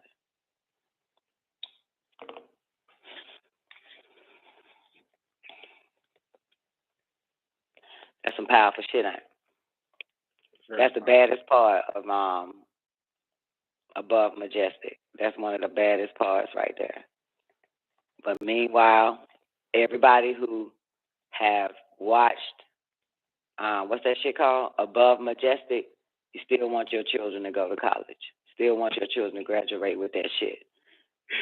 But they have no need for your child. Your child is mind fucked. Your child won't know nothing better than what the fuck we already know. Won't know no secretive shit. Because it'll be shocked. And it'll bitch. That's a motherfucker there, man. Wanting somebody pure. And there's something unadulterated, not defiled. Let them put the information in them. Yep. Mm-hmm. That's amazing. The way they said 90 seconds. Selected in that shit. The one that they chose to go into the camp and get all the information. Yeah. So, anyway. All right, we got 2 minutes. We're going into the last hour. That's overtime for those that need to know. Let me bring in Nefertiti surviving the gang. Give me a mic check, Neff. Mute. Mic check. 60 seconds. There we go. We in the building. Great day, Neff. Oh, great day. Hold on, let me get on this YouTube real quick. You gonna switch it? Yeah, let me get to this Bluetooth real quick. Dun, dun, dun, dun, dun. Waiting on Neff to get on that Bluetooth. Dun, dun, dun, dun, dun. You on it now? Shit, it should kick in. Should have kicked in right now. Oh well, that's not. But what I was gonna say is that that dude from above Majestic, he was a military cat, you know. He came by way through the military, and so because he wasn't a civilian, and so that's 10 the thing. seconds. Go look for those people who are unadulterated, who ain't been mind fucked. But I was wondering, do they get them all from the military, or do I'm thinking, do they pull them from? That's interesting because I can't remember, but all I remember is the guy saying that it was this young boy who went from like he say something like went from, let's say, was first grade, ended up in goddamn high school and graduated at 10 years old type shit. Like some shit like that. Like, you know what I'm saying?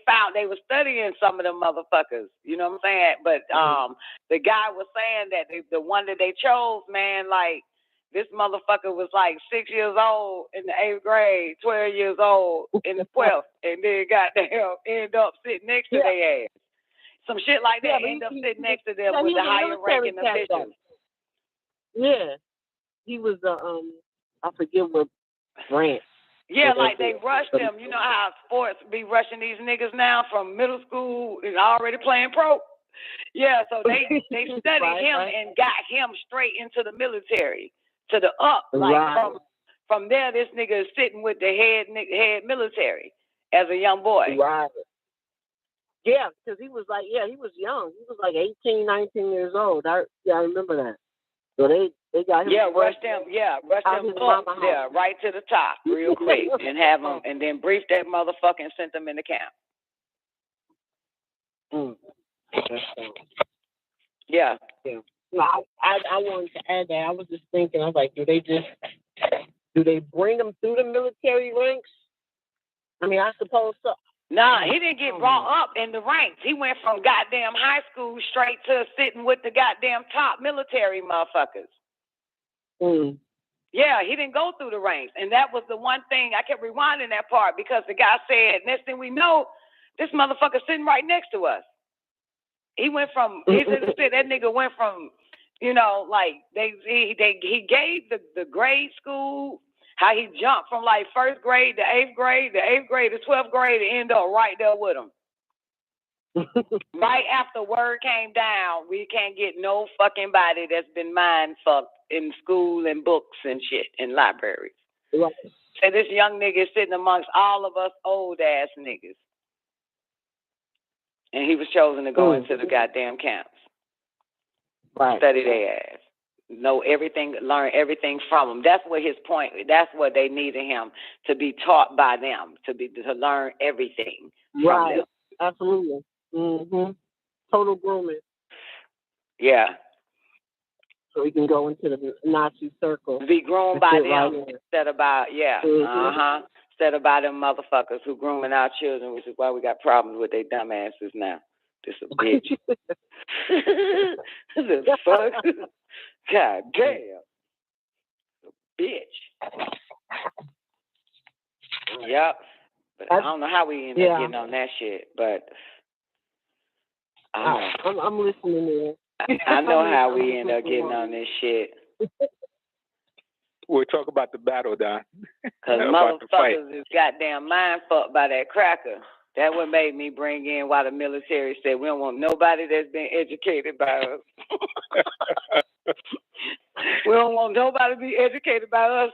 The goddamn volunteer for this goddamn covert operation. Goddamn the fuck. They wanted a virgin, somebody with a pure mind. That's what they wanted. They want nobody goddamn talk about them. Okay, so that's what did it. All right. So are we gonna go back to my man real quick and let's hear what he's we already said the Talmud. Yeah. He said the Talmud say, yeah, we gotta get that Talmud, baby. We got the Talmud, by the way. We got the goddamn. Wait, you know where yours at, Newbie? You know where your Talmud at? I have The to dig in the Talmud. crates, Don. I'm sure I can find it though. I got to dig in mine too. Yeah. Damn, boy. Dr. York be writing books that goddamn don't make sense until it's time to goddamn. I never read his books because I got the books. I read the books based on the timing. There you go. What, I feel you know the what I'm same way. saying? Like, yeah, I feel like, the exact same way. like we're in a huge ass library and shit, like in you know, like the world about to end and shit, and one of y'all come to us and we be like, hold on, let me get the book. Gotta dust. You see them people in the movies, gotta dust the shit off, then open the bitch up. It says here, the year 2022. It will be. That's when we finally start reading that shit. Oh yeah, absolutely. It has to be relevant, right? Gotta be relevant. It has to be relevant. Gotta make sense. Gotta make it goddamn in link with time around this bitch. Link it up with what's going on. That's the true confirmation. You pull that shit out, motherfucking, until goddamn great balls of fire about to hit the earth. What are you talking about? That's when we'll find the map, right? Well, yeah. Fuck that man, shit, us Nubians, man. Us melanated people. Shit, man. Goddamn, it's all about necessity, right? Yeah. Time, motherfucker. Timing is everything. It definitely is. That's why that nigga said, y'all better learn Hebrew, man. Them fucking Jews, goddamn Jews. Goddamn Jews, boy. Them motherfuckers. There. They serious about their race, man. I wish we can have. They are serious, Don. They are Hell serious. yeah. That's why I said the only races on the planet is the fucking religious Caucasians. Those are the ones. Yeah. Those are the because you just heard two races speaking. Yeah. I like the way I like the way they handle themselves. They to themselves. Straight up. Absolutely. And they're the only ones that can be that because they're religious. You know what I'm saying? Right. Which is what we really need to be. But goddamn, the fuck? They're like, we'll interact with you. We'll do commerce with you. You know, we'll be jovial. But all that other stuff, they keep it in-house. They keep it in-house and amongst each other. I admire that shit. Same with the Amish. They got their issues, but they come all out of of them their do. conclave. All of them fucked and up, but at least they stay to themselves. Yeah. You know, they're going to have their detractors and their defectors. Race perseverance. They be serious about their race, man. Goddamn. Straight up. But it's easier for them because the Caucasians ain't got but 2 species. That's what makes it easy for them. But we got 7 species in our fucking race, man. And this shit here's a goddamn fucking the most.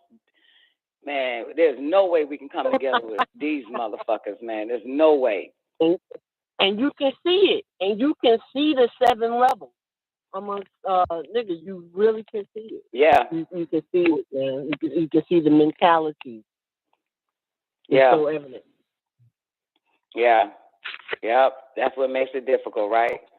And the Asians, what they got? 3? I think the Mongoloids got 3 species in their race. Yep. No, it's just the 7 species. Dark, feminine, 9. It's good to see you too.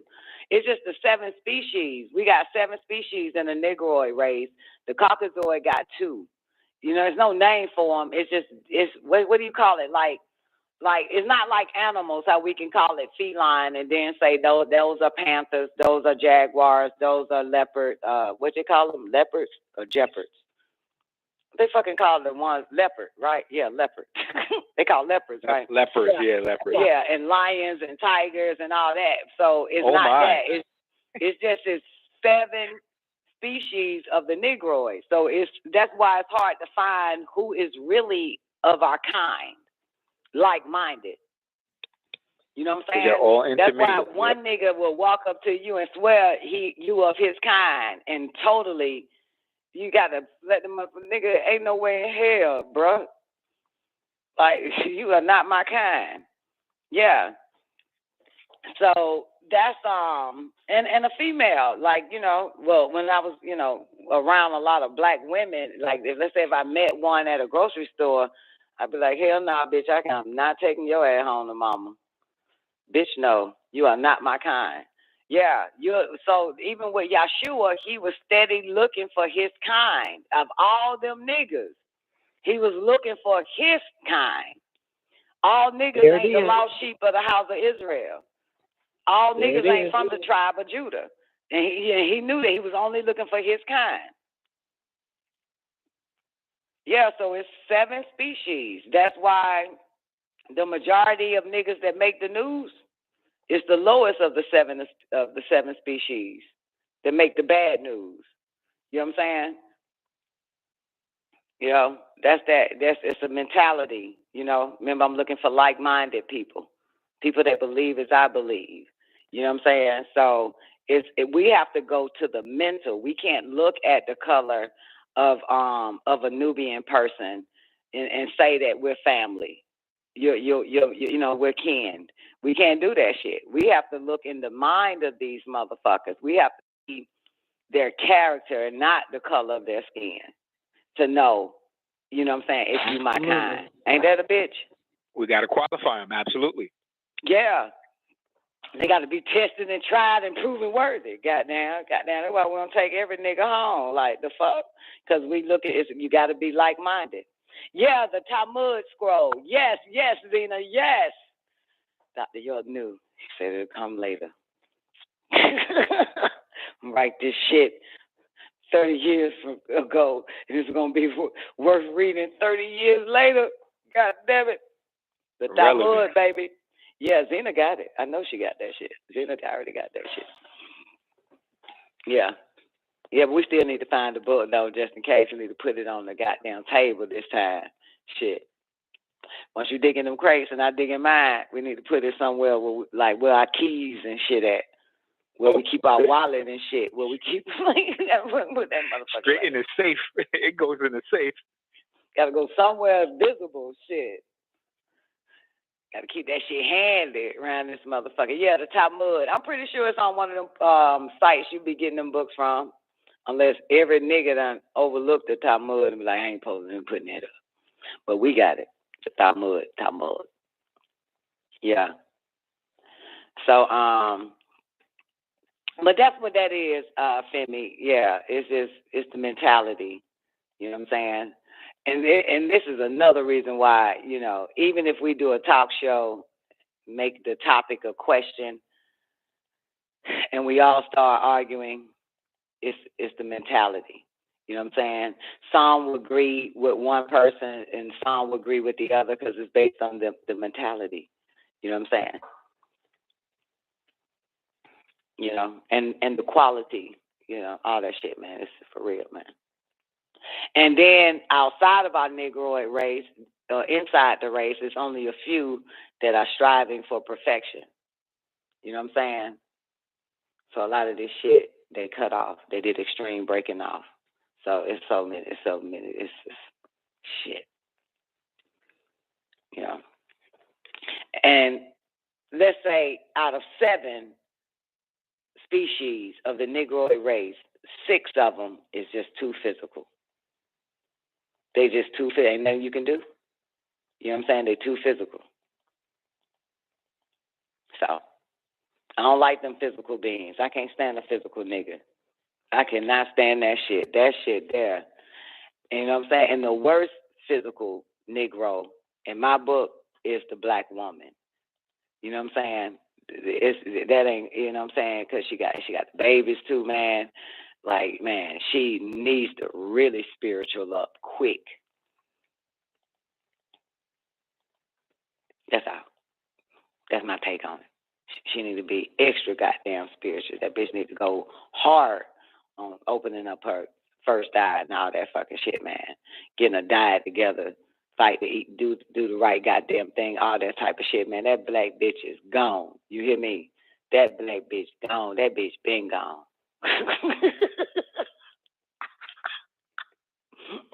Yeah. And the ones that's that been born 20 years ago is gone now 20 years later, man. That shit there, man. This shit here, wild. Super wild. And all right, send me. But then we're lost. Huh? But then we're lost then. Hey, the nation can't rise no higher than this woman, right? That's creation. That's creation. Then we're all lost if the black woman's gone. Hey, the nation can't rise no higher than this woman, right? Agreed. This is probably why we ain't in the running. Agreed.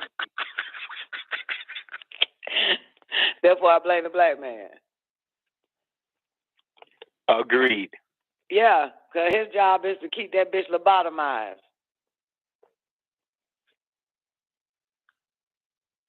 He said, man, the black devil, man, has made an everlasting pact with Azazel. So even that is dangerous, right? Oh, and let me tell you something, right? You heard the part where Measy say every child that's born, right, every celestial baby, like a star baby, that works on their behalf, at the same time, the devil child is born at the same fucking time. Some shit like that. Does that sound familiar to you? Yes. Yeah, it's born at the same time. Now, here's the kicker. Now, of course, when people naturally hear it, you think a white woman is giving birth to a goddamn devil baby. Nope. But the reality of it is the black woman and another black woman is giving birth at the same time. Absolutely. Yeah. Don't you ever think it's some goddamn white ass motherfucker. So that's not the comparison. The truth is she's also breeding devils. Ain't that something? The black woman. That's why he says, women, it's time for you to breed intellectually or mentally. You know what I'm saying? Because you don't know what the fuck that is impregnating you. You know what I'm saying? So we are giving birth to these goddamn demons, or for lack of better words. You know what I'm saying? Yeah. So you got to watch out there now. You got to be careful. Everybody like looking at the white race when something, a conversation like that pops up. Every time we give birth to a child, the devil gives birth to a child at the same time. So your mind automatically thinks white, Caucasian. You know what I'm saying? And that's not true. You know what I'm saying? Which is why Mr. Whitey knows in order to take down what? Your race is to implant who? A nigga of your race to take you out. They know white man can't put no goddamn cracker around this bitch. Nope. It's always a devil. It's always a black devil that comes. Yeah, that's the only way. That's the only way you can get niggas. You know what I'm saying? That's the only way you can fuck up any nigga, man. Look at Homegirl. Shot a nigga, lured her out of her house, and he the baby daddy. Killed her and the baby. Shit, tricked the hoe. And they both black. You know what I'm saying? And that's some shit. It certainly is. Yeah, that's why we don't know. We don't know who's who amongst us. We know who the other races are. We just don't know what nigga is you. Like that sounds like what type of nigga you is. We don't know. You know what I'm saying? And Yahshua didn't know either, man. That motherfucker knew what he was looking for, but he damn sure knew that they wasn't it. The ones that he was around. You know what I'm saying? Because he kept saying, I'm only sent to my kind. I'm only sent to the lost sheep. I'm still on the mission to find the lost sheep, the lost sheep, the lost sheep, the lost sheep, right? He was saying that amongst his disciples. That means his disciples wasn't even of the bloodline, wasn't even of the lost sheep, wasn't even of the tribe of Judah. See that shit? Because you would think you done found them motherfuckers by now if you got 12. Nope, not at all. Not at all. Looking for the pure seed. Anyway, so Dominic, what you got, baby? When in their kingdom with their own kingdom, so respect, consideration if not one does not know their place and fail their awareness and be prepared to be rebooted. For the millions of books inspired and yet few are ready to be a student from within. Man, I love the way this nigga type. Nubu, you need to step your game up. You suck at typing. You kick ass tomorrow. I'm going to learn, Di. You're going to learn how to do that shit. When in their kingdom with their own knowledge, so respect, consideration. If no one does not know their place and fail their awareness and be prepared to be rebooted, for the millions of books inspired and yet few are ready to be a student from within. Uh-huh. Should have put young Padawan at the end.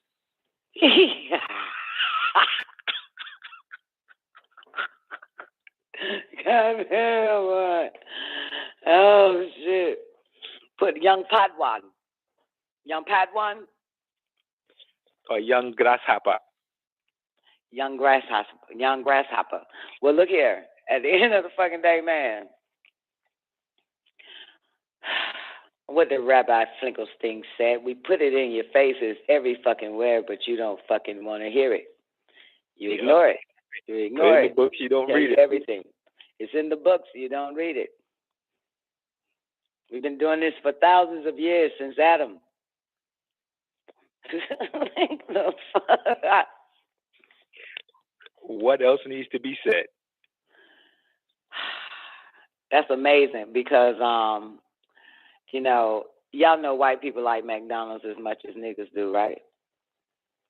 Hell yeah. Okay. And who was he talking to? He was talking to the white man when he said that shit. And I'm pretty sure that white man, right after that fucking show, went and got him a goddamn Big Mac and a large fry.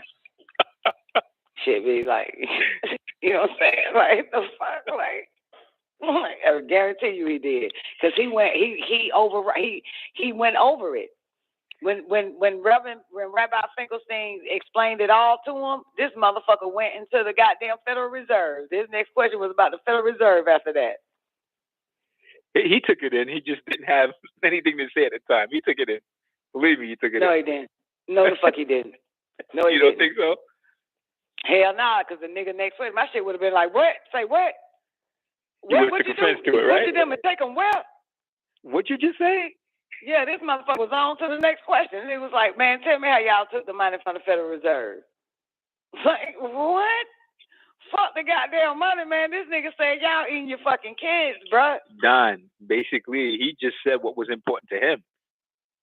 Tell me how you took the money out of the Federal Reserve. That's what was important to him. That's why that nigga gonna eat that McDonald's. Yeah, he'll go eat his babies. He doesn't care. Yeah, because they're cannibals anyway, aren't they? Boom. All of them. And Viola Davis want to be a cannibal. Say what? Viola Davis wants to be a fucking cannibal, just like the white bitch. Y'all know it. You know I mention that bitch from time to time. She says she want to eat her filet mignon raw, just like the white bitch. That's what she said. If you're gonna eat it, that's how you eat it, then. Yeah, she wants to be treated just like the white women in Hollywood.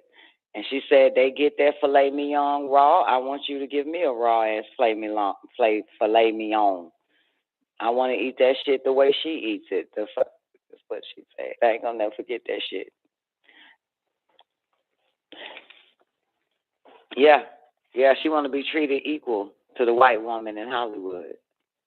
That shit amazing, right? Does she really know what equal means? Man, you want to ask her?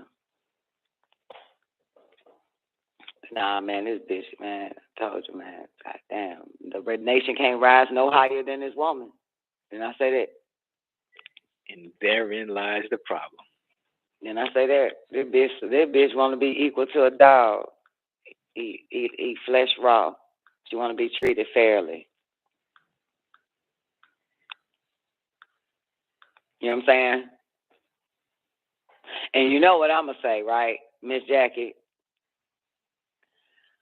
White man has every right to take care of his woman to the best of his ability.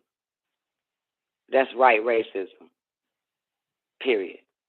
No matter in what areas of life, I don't give a fuck. If it's a white man that owns McDonald's and a goddamn 15-year-old white girl and a 15-year-old black girl shows up for a job, he pays the 15-year-old white girl $5 more than the black bitch, as he should.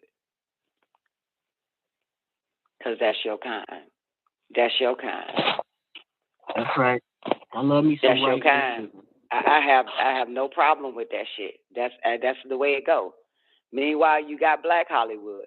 They should be paying her twice as much as white Hollywood pays a white bitch. In my book, we got our own shit, but absolutely. You know, we do. Believe it or not, we got our own world. We got our own music. We got our own labels. We got our own businesses. We got our own little Hollywood shit, man. We got our own every fucking thing. And niggas is still knocking on the damn cracker door saying, treat us like you treat a white bitch. That shit makes no sense. And then they're shocked when they are treated that way. Well, where you find that at? Where? What do they do to them? I don't know. That's what I'm trying to figure out. Because she wants to be treated equal to the white woman in Hollywood. So I'm trying to figure out what black bitch or white bitch, where is it at? What happens? How he treat her? When they get treated the way the white man treats his wife, then they don't feel like they should be treated that way. Wait, we're talking about Viola in Hollywood. She wants the same equality as the white woman gets in Hollywood. We're not talking about listen, if I'm a white man, I didn't I just give an example of the goddamn owner, a white owner of McDonald's gives the white girl, 15-year-old, more money and hire her than the black girl. Didn't I say that? Oh, I didn't hear that one. I'm sorry. Oh, okay. Yeah, because basically she's saying that she wants equality. She wants to be equal to the white women in Hollywood. And she wants her steak raw just like the white bitch wanted. Not that she wants a white man to marry her. Got it. And treat her. Yeah. But so I'm saying that I don't see it as racist that he is taking care of his kind in his race, be it male or female. That's not racist. Agreed. Right.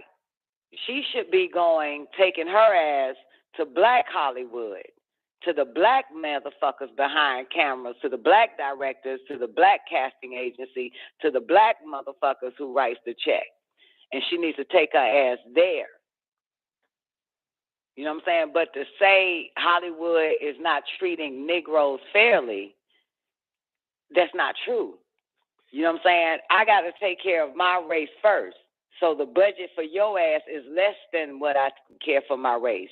That is right racism. You know what I'm saying? Something that we need to practice as black motherfuckers, though. So, in other words, if a black person goes to Jay-Z and wants a job, and a white person goes to Jay-Z and wants a job, he hires both, but he pays the black motherfucker more. Because that's what the white should. As he should, but does he? No, he does not. No, he does not. Probably don't. You know what I'm saying? Probably won't.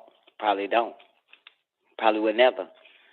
So, you know, they holler racism and equality based on pay.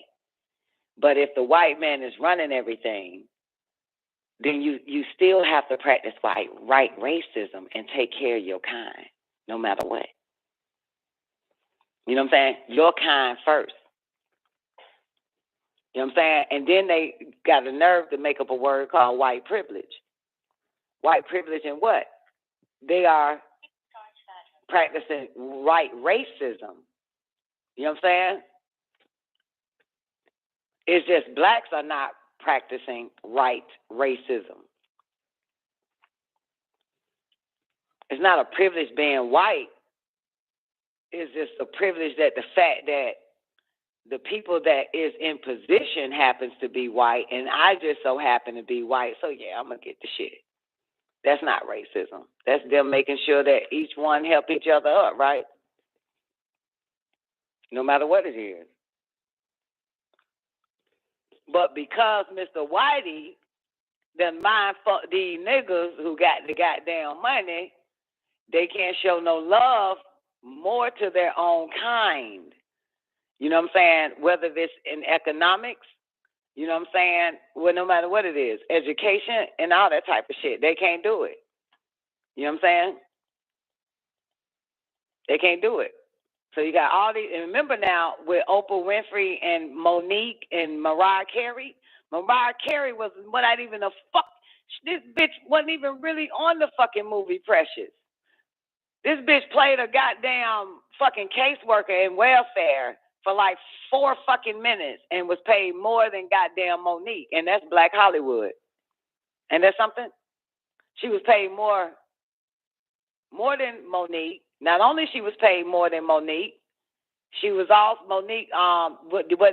They wasn't gonna pay Monique to show up for public appearance to promote the movie, but they paid Mariah Carey white ass, gave her all of the goddamn birthright that belongs to goddamn Monique. See, that's Black Hollywood for you. Get it? But if it was white Hollywood and practicing right racism with their own, I can see that as great. But, you know, it's all black. You know what I'm saying? You just put Mariah in this bitch and you give Mariah all of goddamn Monique's goddamn birthright. See that shit? Give all the benefit. That's wrong racism. That is not the way that shit's supposed to go. That's the problem. You know what I'm saying? And you know, Oprah's a fucking billionaire, making billions like a motherfucker, and gave Monique a crumb, but gave Mariah Carey a whole fucking buffet. See that? That's not right racism. Who can refute that? Yeah. So this is why a whole bunch of niggas is still banging on Whitey door saying treat us as equal. He ain't saying take your ass back to Oprah. Take your ass to goddamn, you know, Tyler Perry Studios and get your equality there. Because you ain't going to get it there anyway. Because we put it in them niggas' heads to never give a nigga a goddamn, don't never give your own kind too much. Never really, you know what I'm saying, give them a ladder to climb. That's like pimping right there. I think the word in the movie was, don't give them no money. They subject to go crazy. They subject to go crazy. So that's so yeah, Negroes that's and businesses don't practice right racism for their own. True. Yeah. That's weird, man. They don't even. You would think that's innate. That would be innate. That should just be something that comes up out of you. Hell, not if you got the white man dick on your brain. Now you've been mind fucked. Right. Yeah, for real. They're afraid. They are very afraid. That's why we all just sit and wait till some white man help us. You know what I'm saying? This is why we sit and wait. That sure ain't my vision. Yeah, I mean, yeah, come on, man. The guy chose you. The white Jew chose your ass. So, come on. So, you know, We've been trying to get at Jay-Z goddamn companies for the past 7 years. Nigga ain't holler back. Nigga ain't holler back. Right. Nigga say he got money for black bitches and black motherfuckers. We done fucking went on his mama website. All that type of shit, man. Still ain't holler back. Come on, man. We want that, baby. Publicity stunt? It was a publicity stunt? Man, all that shit It bullshit. It's looking like it, newbie. It's all bullshit, man. Them crackers eating up all of these goddamn black funded money from these so-called black, so-called millionaires or billionaires who got funds set aside for motherfuckers like us. Bring depart the jet, bitch. Knock on the door, ho. The fuck? Like, you got to fuck, bitch. The fuck? Where it at? Bring it here.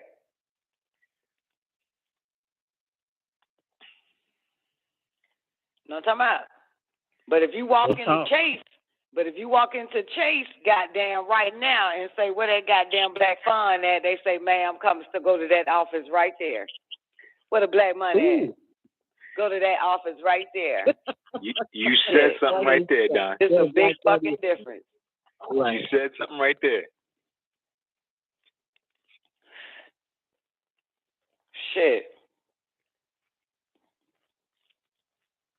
Just lying and shit.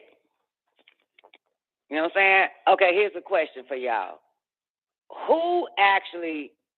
Then nephew, you probably find it faster than anybody, and you probably already know. Who actually helped launch Fenty? Rihanna shit. Was it black, white, Jews, Chinese motherfuckers? Helped launch it. Ooh. I don't know. I know you know. I know who bought it. Yeah. Who spearheaded it, helped the little bitch out. Because from there, this bitch started blackballing black women.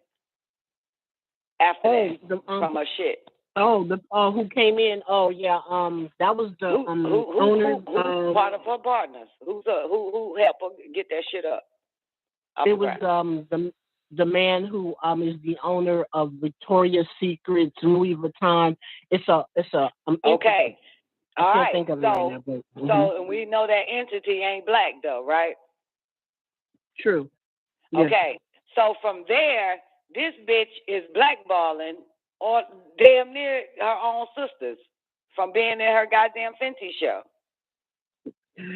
Now, I'm glad you said something about that, because is she blackballing them, or are they doing stupid shit that give her brand ain't no a such thing bad? as stupid shit. They ain't got nothing to do with it. No? Biggie said some shit that, you know what I'm saying, some about some family members and vaccines. Boom. This bitch said Nikki can't be in it no more.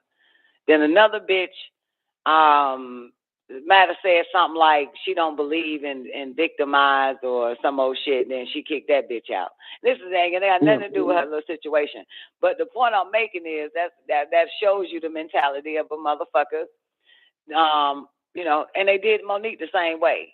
The two black ass guinea fucking pig ass niggas, Oprah and whoever the fuck else. You know what I'm saying? The other guy. But that's just the way they do it. They start blackballing your ass. And they got nothing to do with your brand or nothing like that. It's just, remember now, this is based on the social engineering of the machine.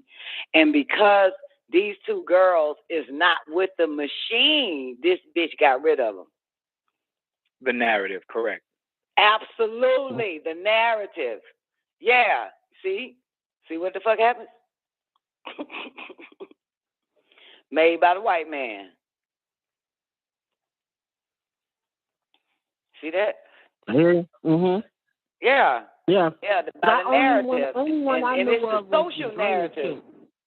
Right, because the only one I knew about was that Drea chick that she booted out for saying she liked to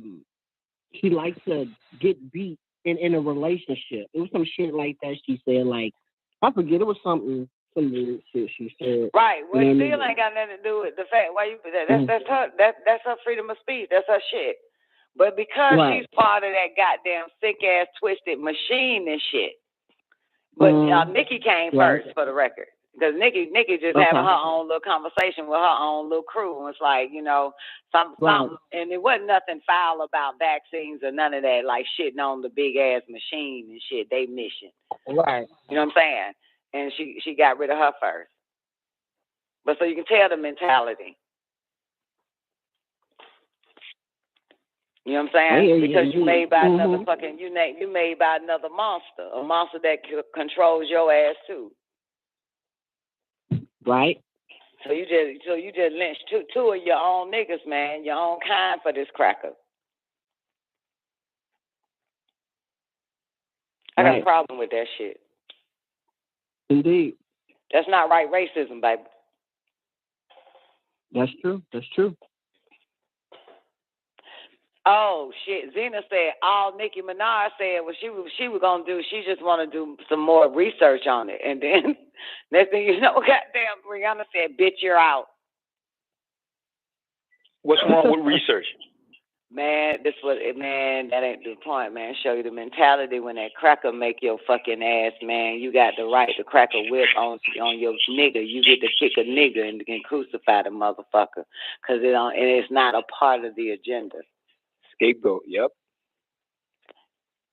You know what I'm saying? You want to disassociate yourself and shit. It's that shit right there, man. Like, yo, why you can't trust a nigga, man? No matter that motherfucker from Barbados or goddamn St. Croix or Chicago. Anytime a white man get their hands on them, man, that's the end of that shit. I'm telling you, break away. They coming for you. That machine controls them niggas. Yeah. And to be honest with you, ain't none of these motherfuckers self-made, are they? They're not self-made. Like the woman that Neff mentioned, you know what I'm saying?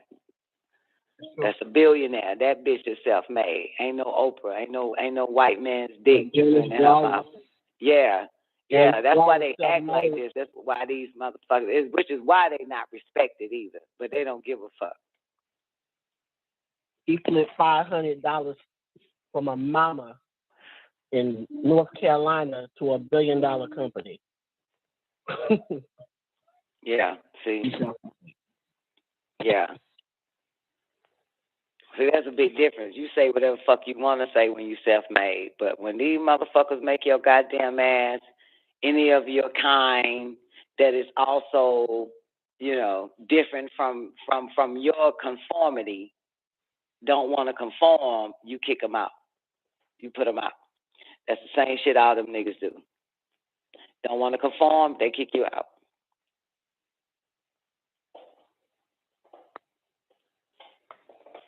Okay, Dominique, what you got? Are you aware or have value to the ideal of walk-ins, as I had sadly yapped too long? Walk-ins, yeah, I'm familiar with walk-ins. We used to talk about them all the time, then we're now. Walk-ins. Motherfuckers having walk-ins and shit, yeah.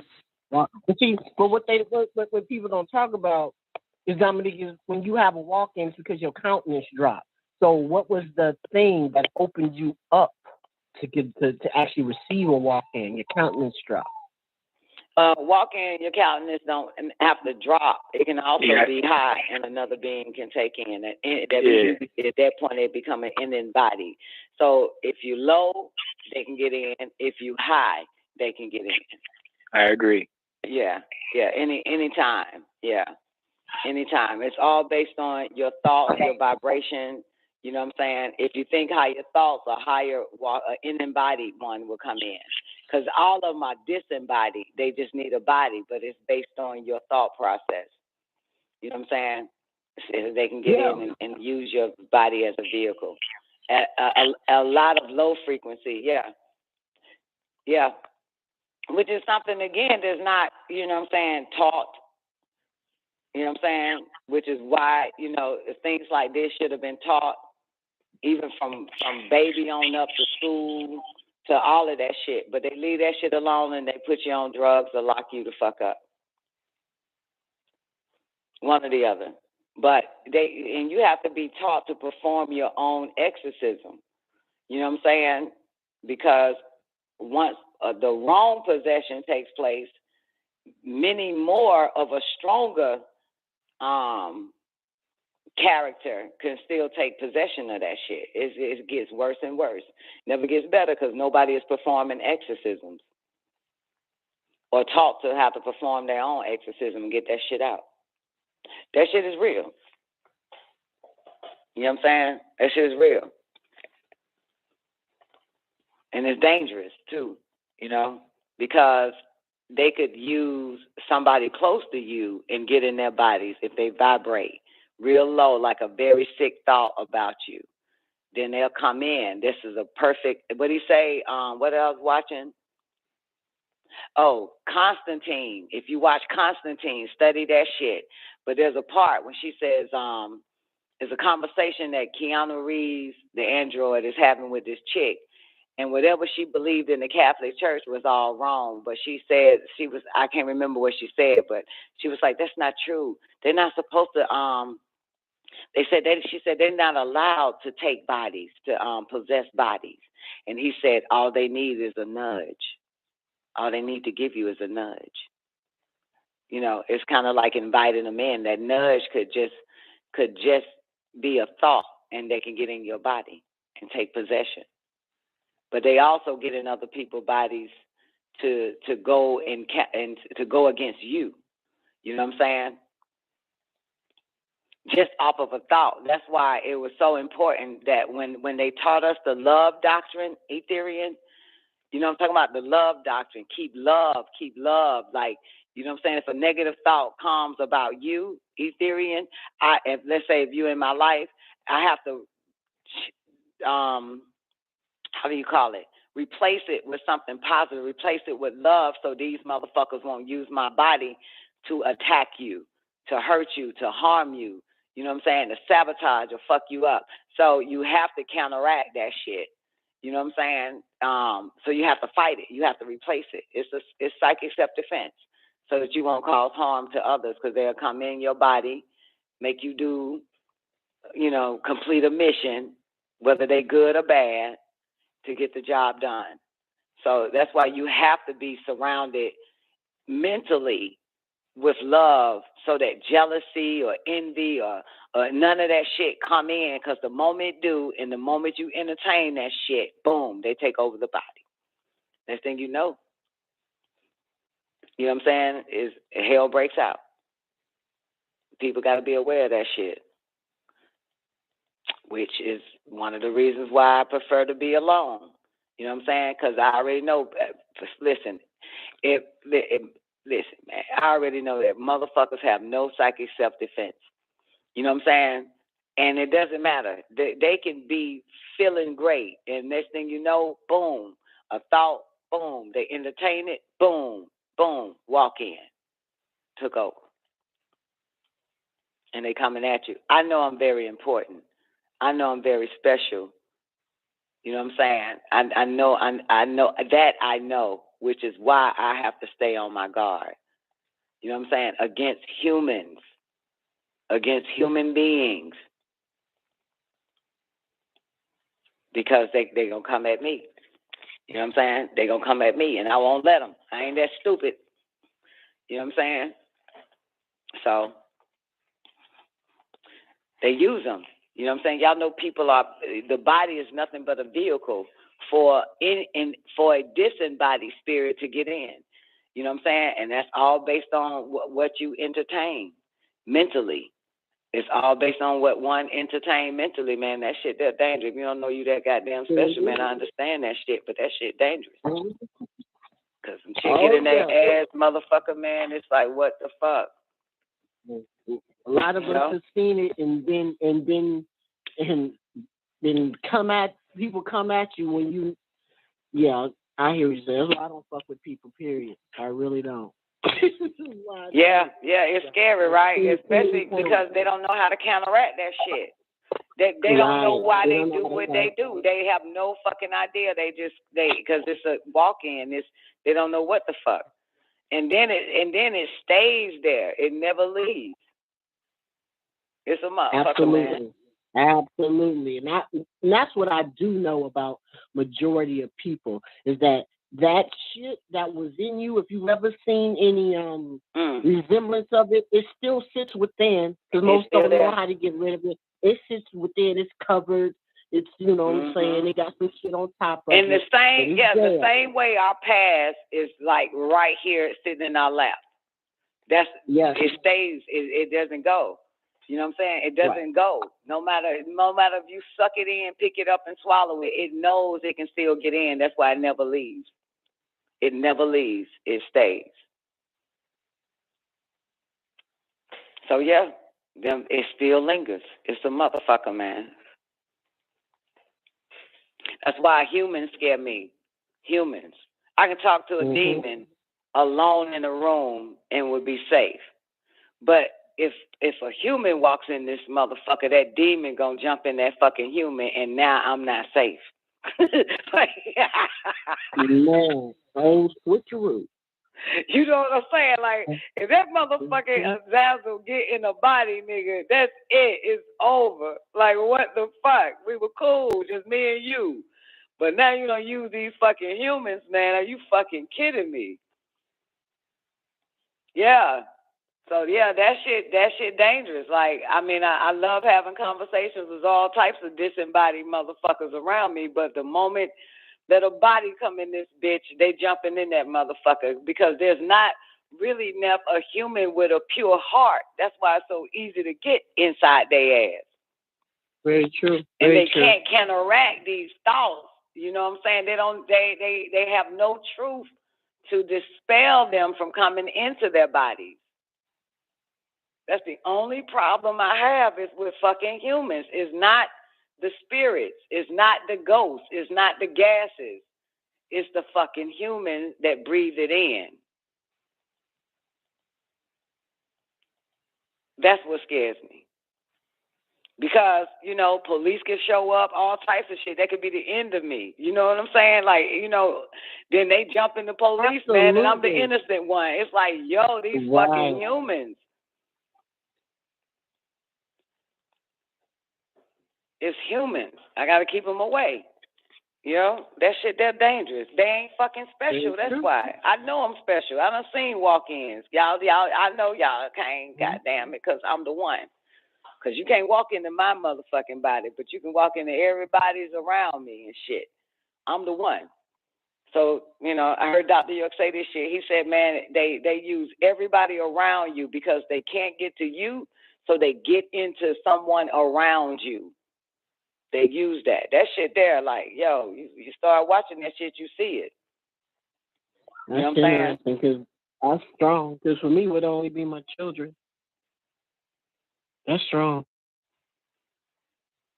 It could be anything, anybody. I would tell my son and my daughters that shit, man. Don't be weak. They will use you against me. They will get in your ass. And once I know that it's them, I can't fuck with you. I can't fuck with you. You let them in.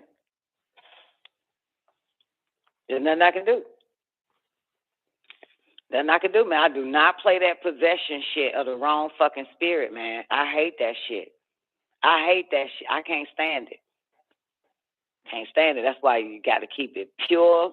You got to counteract that shit with a positive fucking thought, no matter what. And let me tell you now, my whole life, no matter who came in it, got possessed. Started wanting to do a Chucky on the bitch. Got possessed. It's nobody with a pure fucking heart. Where the fuck the pure heart at? Nobody can counteract that shit. And I ever tell you the part that they came at Doc when Dr. York was in New York, right? One of them, remember the 19 classes, the covenant and all that shit he was giving? Well, he was not far from Dr. York, right? He heard a voice saying, pick that rock up and knock that motherfucker upside the head. He was right there by him. He said it took all he could, and what he did was put his foot on the rock and tried not to let that motherfucker get in and take the body, and then he picks up the rock and busts him upside the head with it. He said he said this shit was wild. Like, he fought all he could, kept his foot on the rock, while Dr. York was right there teaching on Mount Zion in the Catskill Mountains. Yep. Just shit like that. Yeah. All he could to not entertain that shit that was trying to get in him to do it. That takes a lot of strength. That's a lot of fight. That's a lot of fight. Yep. Sure did. So it's interesting, right? Because it's like, it's kind of like, you might want to ask the question, like, he must have was thinking something and then heard the voice that entertained the thought. You see? You know what I'm saying? Oh, yeah. Yeah, because how else it comes like that? You know what I'm saying? You have to invite even invite the suggestion. You know what I'm saying? Absolutely. For real. You have to invite That's the another suggestion. conversation we gotta have. Oh, she hear the voices. Yeah. Yeah. Yeah, it's real. so I don't mind. it's poltergeist. It's poltergeist. Y'all over a goddamn ancestors that they put Neff, that goddamn you gotta move out that bitch. They put that damn condo complex up over your ancestors, over the dead ones and their graves and shit. And you might be onto something. We right down the street from not too far from Indian casino, so you never. Never, I thought you were gonna say Indian burial ground or some more shit. I mean, no, but it was tribal land around here, though, for real. Yeah. Like it's a tribe around here. Yeah, it's poltergeist, man. It's the dead underneath y'all feet, man. The motherfucker was talking to that little white girl too. Shit. Yeah, man, you gotta watch Poltergeist again. You gotta study that shit, man. A lot of that shit because we're above the dead, man. And man, you gotta start watching goddamn scary movies, man. You gotta watch Amazon. You gotta watch Amityville Horror. You need to watch goddamn. Yeah, I know you are, but you need to watch it. You need to watch Amityville Horror again. You need to watch all the exorcisms. See how the fuck they get in them motherfuckers. You need to watch Damon, The Omen. You need to watch all that shit, baby. Yeah, man, it's wild. Yeah, but in your world, you are the chosen one. That's why they using her. This I know. I definitely know that. But it ain't no doubt about Yeah. it. Mm-hmm. Yeah.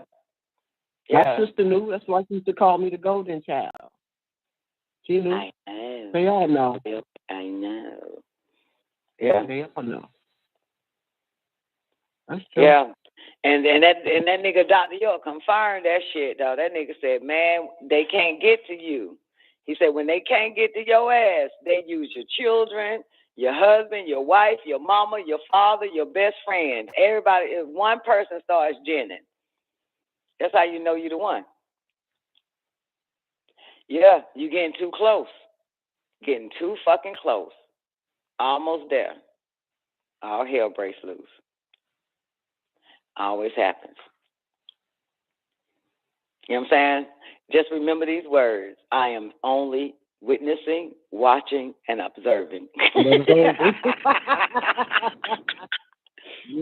that so shit there's a beast, man. Yeah. Hey, great day, Mr. Ricks. All right, y'all. It's Don Nicoleone signing out, man. The man of the hour is up next. Sorry y'all didn't get no sacred wisdom of Tahuti, man. Shit, I knew it was going to be on some goddamn ghosts and white people and dog-ass people arguing. They're going to be the last ones on earth and shit. All the way to right racism. We have to dispel it, though, Don. We have to dispel it. Okay, fine. We're going to get the Talmud then. Shit. Yes. Got to figure this thing out, man. Shit. They both liars at the end of the fucking day. Exactly. Copy rule. You know what I'm saying? Yeah. But I'm afraid that they're going to get blocked because I done looked into all the technology that the U.S. has and all the other countries, man. Yeah, they are together on this. You know what I'm saying? It's a Star Wars like a motherfucker. They trying to stop this shit from happening. You know what they say? The Luciferians get together. What? Well, who? The reptilians, right? They come together. If they have a common goal, yep. Yes.